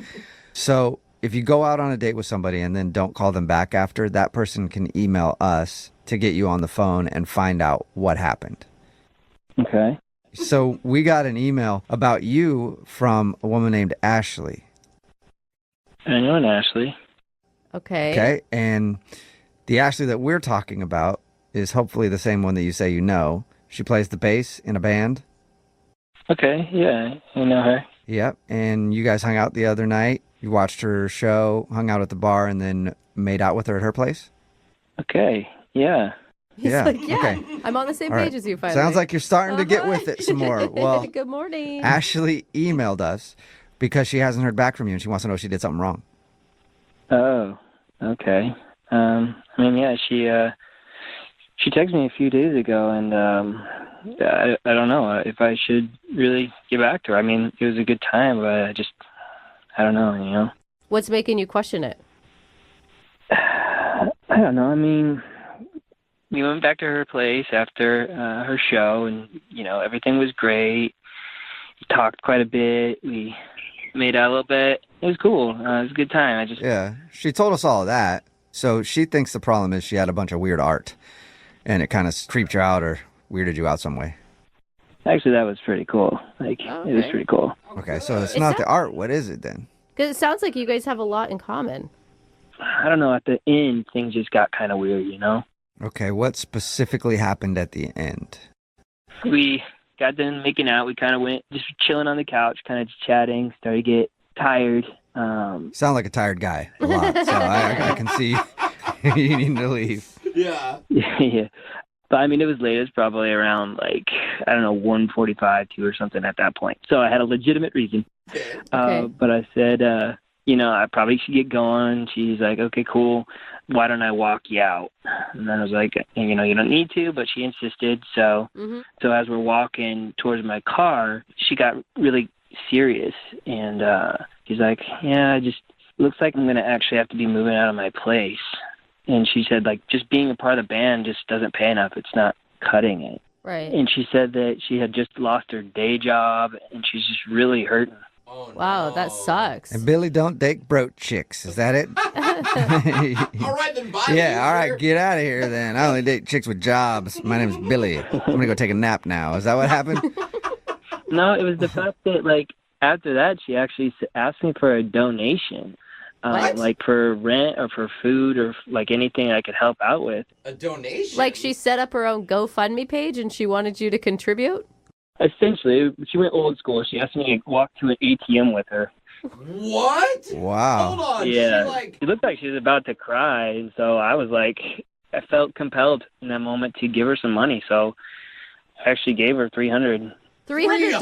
Bro, I thought you were saying $20. I mean, I felt like we really connected up until that point, and like I felt like this was a chance for me to do a good deed, so I gave her $300, and I actually felt pretty good about it at that point. But it really wasn't until like I got home. I was talking to one of my roommates about it, and he was like, "Dude, you are an idiot. You just got played." I didn't really think of it that way, like, because we had such a good chemistry, but I was like, dang, did I? You know, I was kind of going back and forth about it. And, like, I mean, it is kind of shady sounding if you just meet somebody and they ask you to give them some money. Did she specifically ask for $300 or that's what you just decided to give her? I just gave her $300. She didn't really say a specific amount. Wow. Okay, baller. That's a lot. Hold up, though. Billy, you were okay with donating $300 to her. You, at that point, were still thinking you guys would hang out again? At that point, I was thinking it because I hadn't even thought about being played at that point. Like, I was like, okay, this girl's really cool, and, like, just the look on her face looks so genuine. I don't know, maybe she's a good actress or something. So then it was when your roommates told you that you were being played that's when you decided not to call her back. Well, yeah, that's when it kind of kicked in. I'm like, oh, crap. I didn't even think about that. This is like, I've never had an experience like this before, where we have a good time and then someone asks me for money. I didn't even, register that. I've had a lot of those experiences where you have a good time and someone asks you for money. Usually you make that deal beforehand, though, Billy, not until at the end of the whole thing, You are take all night. Yeah. It's a quick thing. But Billy, you are such a good person that you would still consider dating someone who asked you for a donation. If I wasn't being used, that's the thing. I don't even know at this point. There's a good way to find out if you're being used, Billy, and that's to ask Ashley, who is actually on the other line listening and wants to talk to you. What? Yeah. She's been here the whole time? I think so. She's still on. Ashley, you still there? Hey. Hey, Ashley. Billy, that wasn't my intention. Do you really think that I was just using you? I mean, I don't know. What do you guys think? I mean, it sounds kind of weird, but we haven't heard Ashley's explanation. To me, it sounds weird using the word donation and not loan. Yeah, Ashley, why don't you, were you trying to just get money from him? No, he offered. And honestly, everybody has their low points, and I'm kind of in one right now. And it was just a really generous thing. When you said that you'll walk him to your car, that you didn't already have in mind walking him to an ATM on the way to get cash from him. No, I really didn't. I mean, but you did straight up asking for a donation. That is kind of weird. Yeah. Yeah, you asked him for money, Ashley. Look, I'm sorry. I was in the moment, and I felt safe with you, and I shouldn't have said anything, and I shouldn't have asked, and I wish I could just give it back, but I've already paid my utility bills with it, and I can't right now, but I'm so sorry I made you feel that way. That wasn't my intention. I don't really know what to say. I mean, if you're... I don't know either for you, Billy. I mean, you seem sincere, but that also feels like maybe you're just super manipulative. Yeah. Because I think it's really strange that you would ask someone on a first date for money. You don't have friends or family that could help you out if you were in that tough of a spot? I mean, not really. My life is kind of the band, and they're all in a very similar boat. Oh, come on, Ashley. A band struggling? Never heard of it. Never heard of it. I feel you. Hey, Billy, look, there's one way to find out if Ashley's being straight with you about not really just trying to use you for money, and that's to go out with her again. Would you like to go out with Ashley on a second date? We will pay for it. We did have a good time, so I guess I'm willing to give it another shot. Really? Yeah, I realize that things are probably really weird for you right now. This whole situation's weird, and how financially distraught are you right now? Why are you asking that right now? Well, how much is in your bank account? Yeah. Is there a specific amount that you need help with, or what? No, Billy. Are you offering don't offer any more cash. Just go out with her again. But I mean, I feel bad. I accuse her of stealing, and if she's really hurting, I can help. I really can. No, the point is, don't help yet. Listen, Billy, full transparency, I am not in a good situation right now, but I will figure something else out. Well, I mean, just, full transparency on my part. One of my roommates actually is moving out soon, so if you do need a place to stay. Okay, hold on. Just go out on the date, you guys. All right, before Ashley, you move in with Billy, or Billy, you give more money, or whatever you guys are doing. But congratulations, you did get a second date, Ashley. Oh, my God. Awesome. Yeah, and it looks like a house on top of that, so good work. Maybe a paycheck. Yeah. Brooke and Jubal in the morning. A text in at 78592 that says Billy's going to be broke by the end of the week. I would agree with you. We're talking about today's second date update. Ashley met this dude, Billy, at one of her band's shows, and afterwards they went back to her apartment and made out and had a great first night. Oh, yeah. Well, we called Billy, and he said the weird part of the night was when she told him that she was about to lose her apartment and asked for a donation of $300 and even walked with him to an ATM so he could withdraw some cash and give it to her. And after the date, Billy's buddies were like, I think she's scamming you. She robbed you, bro. Yeah. Right. She said she didn't plan to do that. She's just at a low point and needed some help, and it just came out naturally. Yeah, just walking to an ATM is so natural. And by the end of the call, he offered Ashley more money and even said she could move in with him if she needed to. Dude. So overall, very successful second date update for Ashley, I think. Yeah, for her. Yeah. I really hope she's not scamming him. Oh, dude. His salary is now her salary. Exactly. Yeah. Remember, if you want to do a second... Moving 92.5. Brooke and Jubal's second date update. Not only does today's second dater think he knows exactly what he did wrong on his date, all of his friends are telling him that he did something very wrong. Uh-oh. Alex, how are you? Hey, I'm all right. How are you? Good. Thanks for your email. Appreciate it. My pleasure. Oh. My pain. Oh. What? My pleasure, my pain. Alex isn't getting a call back from a girl named Courtney. And Alex, tell us about Courtney and your date. Well, we met on eHarmony, and I've done online dates before, so I know that they can be kind of awkward. So this time I tried to alleviate some of the pressure and go to a lunch date. Okay. And we went to Panera. Oh, yeah. I don't like it. But I like Panera. It's a strong reaction, Jubal. So you went there and you had food. Well, it seemed to be good in that I didn't feel much pressure on me, and she didn't seem to feel much pressure on her. We were chatting, and we talked about hobbies. Obviously, one of my hobbies got mentioned. I don't know if you've been to a Comic-Con before, but I haven't. Pretty fun. They look like actually they do look like a lot of fun. Yeah. It's a fun hobby, and I figure you're supposed to talk about hobbies on the date. So The Big Bang Theory is the most popular show on television. Yeah. Nerds are very in. It is very popular right now. It's chic, Alex, to be a nerd. Yeah, but I thought it was pretty good talk we had, and better than usual, I would say, for other online dates that I'd been on. Can I just ask one personal nerdy question, Alex?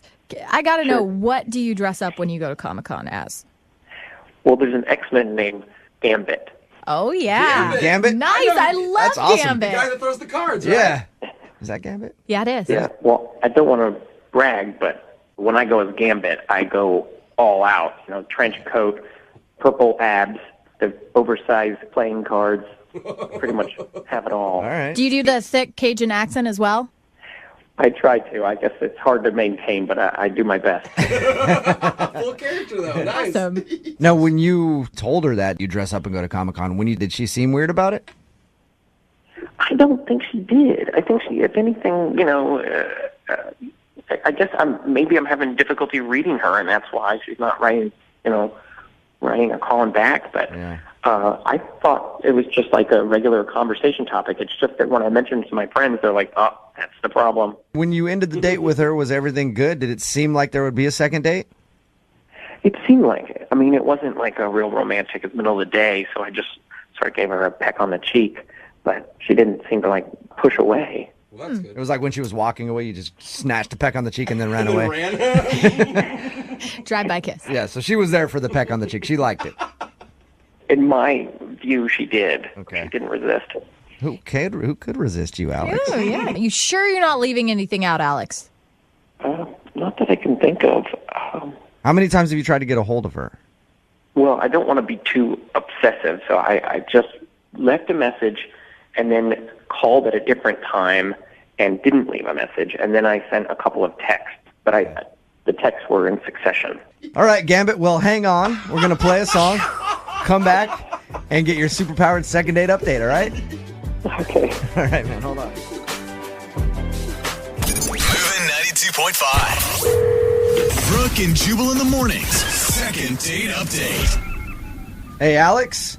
Yep. If this second date update doesn't work out for you, trust me, there are plenty of girls out there who would love to date a guy who dresses up in costume at Comic-Con. Lots of texting at 78592 saying they would love to meet you and go out with you. Cool. I will even strictly address you as Gambit or Yeah. Remy LeBeau from here on out. How excited he got. Oh, hey. Alex is on the phone with us right now about to do a second date update. He emailed us about a girl he met named Courtney. Courtney isn't giving him a call back after their date. They went to Panera Bread for lunch. He thinks he made a mistake when he told her that he dresses up as Gambit for Comic-Con. And all of his friends agree with him and said, dude, you shouldn't have told her that. She's going to think you're a nerdy guy and not want to date you. I have a hard time believing that would scare a girl away, just knowing that you do that. Because like I said, at least you're passionate about something, you know? Yeah. Yeah. All right, Alex, we're going to give her a call right now. You ready? Okay. Here we go.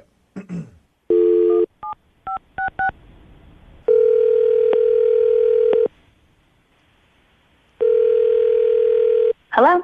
Hi, can I speak to Courtney, please? Hi, this is Courtney. Hey, Courtney, how are you? This is Jubal from Brooke and Jubal in the Morning on Moving 92.5.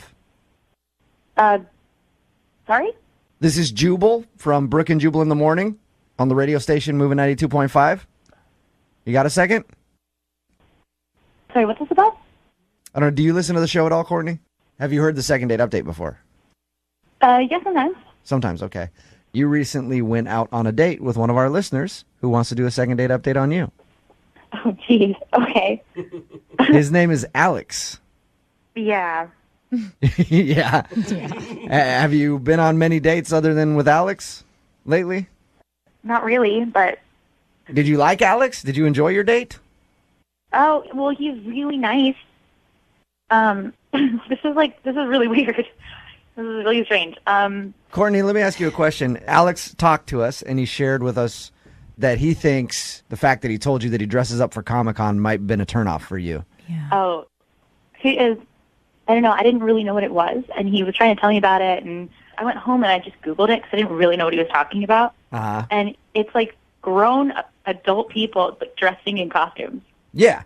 I mean, I'm sure that's fun for some people, but it was like really strange. Like he like let off with that. Like, by the way, I'm really into Comic-Con, and I don't know. He was like showing me this costume of somebody like I've literally never heard of, and it's just the strangest thing in the world. Okay, so that was it then. He's like just too into Comic-Con and comic books and dressing up as characters for you? Well, that's mean to say like that's it. Like, you know, if one hobby, like no, thank you. I mean, right? So you just didn't like him? No. I like him. I totally think he's like really sweet. I really don't want to say anything bad about him, like especially on the radio, you know? Do you have bad things to say? No. I don't want to say something that's not nice. Well, if it's not that bad, he's the one that wants to know anyway. So you're kind of doing him a favor by letting him know if he screwed up on the date in some way. Yeah. I mean, he didn't do anything, like, he didn't screw up. He wasn't mean to me. Well, what was it, though, that turned you off? Well, I mean, it was awkward. He shows up, like, we went just for, like, a quick lunch, like, totally informal. He told me Panera Bread. Hey. You lucky lady. 5-star. Yeah, Panera. It was, I don't know, it's like a neutral location in the middle of the day, right? So, but he like shows up, and I feel really bad that I just laughed about this, but he's wearing these like denim shorts that I haven't seen since like since I was like a kid. He's wearing like little denim jean shorts? No, they weren't like little. Do you remember those like Jenko shorts from like early 90s? Like, oh, yeah. It was awful. It was so funny, and I just was like, I was a little surprised. I'm a terrible person for laughing at For something making awful. fun of his fashion? No, I don't know. He just seemed kind of, I don't know, like he didn't have to work that hard to impress me. Like, I just feel like he was trying to put on this like macho-y kind of thing, and He was trying to be macho? I don't know, he was just saying like weird stuff. Like he kept making jokes, and I was laughing at some of them, but like he was laughing really hard at some, like you know, just like over and over. And I don't know, just the laughing and the comments were just too much. Like, what comments would he make? I'm just curious because I want it for my own mental picture. He kept talking about like his work and stuff, and then every time he would like talk about somebody doing something stupid, he'd be like, "Oh yeah, like bitches be crazy," and I'm staring at this guy going, like, "Why are you saying that?" So he tags his joke with "bitches be crazy." Oh, that's awesome. It was a little weird. I didn't expect him to talk like that. See, now I'm picturing him just cracking up in front of a bread bowl full of chili at Panera Bread. Just, bitches be crazy, right? This date is going awesome. Hey, Courtney. Yeah. Alex is actually on the other line. Are you serious? Listening to this phone call. Hey, Courtney. Oh my God.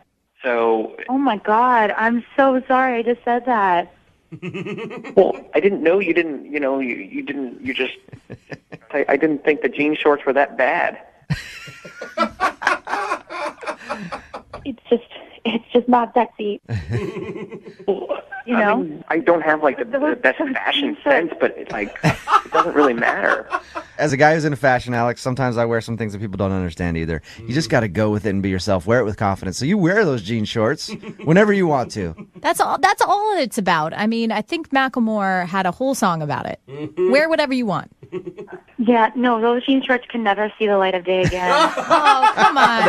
They were that bad, huh? Come on, Courtney. It's so sweet, but they're that bad. So Courtney, Alex didn't necessarily do anything wrong. He just isn't attractive to you because he dresses funny and he laughs at his own jokes and he has a catchphrase that he uses, "Bitches be crazy," after everything. I don't always use that. It was relevant at the time. How many times did you say it, Alex? Do you remember? I don't even remember saying it, but I mean, I guess I might have said it. I've said it before, I suppose. It's like about 4 times. Hashtag, It's like a hashtag. That's a verbal hashtag. Courtney, I liked you. Maybe I was nervous because I thought we had a connection. I thought you liked me back, too. Oh. Courtney, is there any way that I could convince you to go out with Alex again and give him one more shot? Yeah, he's a great guy. He sounds like a nice guy. He just can't dress very well. Yeah. And we can get him to lay off the "bitches be crazy" line, even though I like it. Yeah. Will you go out with him again? We will pay for a second date. I feel so bad that I just said all that stuff. Alex, you're such a great guy. I just don't think I'm the girl for you. I just didn't really click with a lot of the jokes, and, I don't really understand all the, sci-fi references, and I'm really sorry. Oh, man. Alex, you need a girl who's a little more your speed. Someone who's into jean shorts, Panera Bread, and great one-liners. Well, bitches be crazy. Yeah! Alex, there you go. Never change. Moving 92.5. Brooke and Jubal's second date update. Cheerio. Mate? Is everyone ready for the second date update? Not if you're going to talk like that. It's Brooke and Jubal in the morning, moving 92.5. Why am I speaking in a horrible British accent? Oh, that's what that was. Yeah, because Jackie met George at a bar. Yeah. And George happens to be a sexy Englishman. Ooh. Oh, man. Have I fallen for an accent before, too? Isn't that right, Jackie? That is absolutely right. So tell us a little bit about your evening with George. We met out and everyone was drinking and we started catching looks at each other across the bar, Okay, so you guys were in 2 separate groups, like total strangers. Yeah, total strangers. So who made the first move? It was very he would move a little closer and then I'd move a little closer. You know what I mean? Where you keep positioning yourself in the group so you're facing him. It was very coy, very sweet, very British, I think. Yeah. And He just kept getting closer, going, "Cheerio." Hello. Hello, love. Oh my gosh. So, and then you guys struck up a conversation, and then what happened? Well, I immediately was like, "Oh my God, you're British," which is an idiot thing to say. But I was like, "Oh," because you know what I mean. You hear those accents, and it's you just melt. Yeah. Yeah. I'm the same way with Australian accents. I meet a dude with an Australian accent, I am melt. Yeah. I am with you. I am a sucker for accents. Can you imagine how annoying that is, though? Because if a guy came up to you, Brooke, and was like, "Oh, you're American." God, that's hot. That's such a Wow. hot accent. If I was in another country and they told me I had a hot accent, I would not find that annoying at all. I would eat it up. So, Jackie, you enjoyed your time with him, and obviously you liked his accent a lot. Yeah. And he explained, he's like, "Oh, I'm just here for the semester. I teach. I'm working at one of the colleges in English history. So he's smart. He's tall, dark, handsome." Wait, I was like, a tall, "Oh, God." dark, handsome Englishman just in town for a semester teaching at a very prestigious university. This sounds like a movie. Or this guy has a great act. Yeah. Jackie, did you check his teeth and see if they're messed up? That's the true test. No, he had American quality teeth. And so you're not obviously looking for a relationship. You're just looking for a good time. I mean, this guy's not going to be around for very long. I mean, kind of, but, it's an Australia a long time, and, no need of predicting anything. Who knows? Maybe his stay could get extended, or I've never been to England. Maybe I'd go out there. So who knows? Jackie, you are jumping. Woo! Love goes international, you guys. Yeah. So, did you go actually on a date? We hung out a long time that night. Did you seal the deal? Yeah, which is not really my style, but we were all drinking. And, Don't say that. It happened. Okay, yeah, but sometimes. it was fun. Own it if you're gonna own it. Right, there you go. Yeah. Hello, this is fun. So apparently it was good. If you want to see him again, what happened in the morning? The morning was pretty fast. He had to go to class, and I had to get my life back together, as you do after a night of drinking. Did he say he was going to ring your telly again for another date? I'll ring you. Yeah, we were both like, I'd love to see you again. And then I finally called him, and the phone just kept ringing. It didn't go to voicemail. It didn't do anything. And I was like, well, that's weird. Maybe the phones are acting, I don't know, So I called back, and it just never does anything. It just keeps ringing and ringing. No voicemail, no nothing. Jackie, sometimes your crazy is different than other people's crazy. How many times are we talking? I've probably called him a total of 5 times. Okay. Over the course of 2 days. That's much. quite a bit. Yeah. That's too much. Yeah, but the first 2 or 3 were back to back to back because I didn't know if his phone was. That's not Makes making it it even better. worse. Okay, Jackie, we're going to call him after this song and get your second date update, okay? Okay, thanks, All right, guys. just hang on. Moving 92.5. Brooke and Jubal in the mornings. Second date update. I'm excited about this next half of the second date update. Oh, no. Mostly because this will be the first time I've talked to an Englishman since I did that phone tap on that guy. Oh, yeah. So good. Still probably one of my favorite phone taps all time. If you haven't heard it, you can go find it on our website, moving925.com. We've got Jackie on the phone with us now. Jackie told us about a guy that she met at a bar while she was out with friends, an Englishman. He's in town for a semester teaching at one of the local universities, and they spent a lovely night together, and she wants to spend a few more lovely nights together before he goes back to Englandville. Yeah. Jackie, I'm all in support of a hookup if that's what your goal is, but it sounds like you called him 5 times. Well, yeah, so part of why I called him 5 times is because, I didn't know what his phone was doing. Do you know what I mean?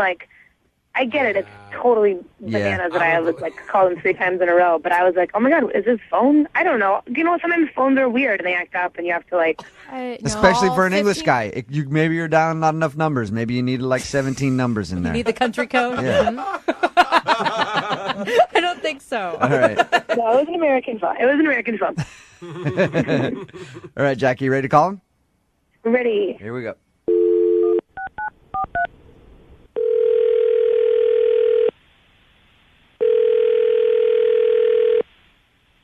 Hello. Hi, can I speak to George, please? George speaking. Hey, George, this is Jubal from Brooke and Jubal in the Morning. I'm moving 92.5. How are you? All right. Listen, we host a local morning show in town here in Seattle. I'm sure you probably have heard of us. I know we're big across the pond. No, sorry, never heard of you. No? Okay. Well, we have a local morning show here, and you went out with a girl on a date who's a friend of mine, and she's been trying to get a hold of you because she'd love to see you again, but you're not answering her phone calls, so she asked me to call you for her. All right. Actually, what was her name? Her name was Jackie. You met her at a bar a little while ago? Yes, Jackie. Mm-hmm. Well, she's just curious why you don't want to see her again, or if you do want to see her again. I do want to see her again. I've just been very busy. I mean, we had a wonderful night that night. I saw her across the bar, and she was lovely, and we got on quite well. I actually liked her. It's been hard to answer this line. So there's no other reason why you're not calling her back. You've just been busy. Yes, teaching classes during the day, and then at night, and it's very hard to get social. Hey, George. Oh, that's... I need to be honest with you. Yep. We're a show that does our homework. Mm-hmm. Yes. And before we call anybody, we try to find out as much as we can about them. Right. Okay. That's why my producer Boyd, looked up all your information, checked around at the university that you claim to be working at. Oh, no. and found no record of an English guy with your name being employed there for the semester. George! What?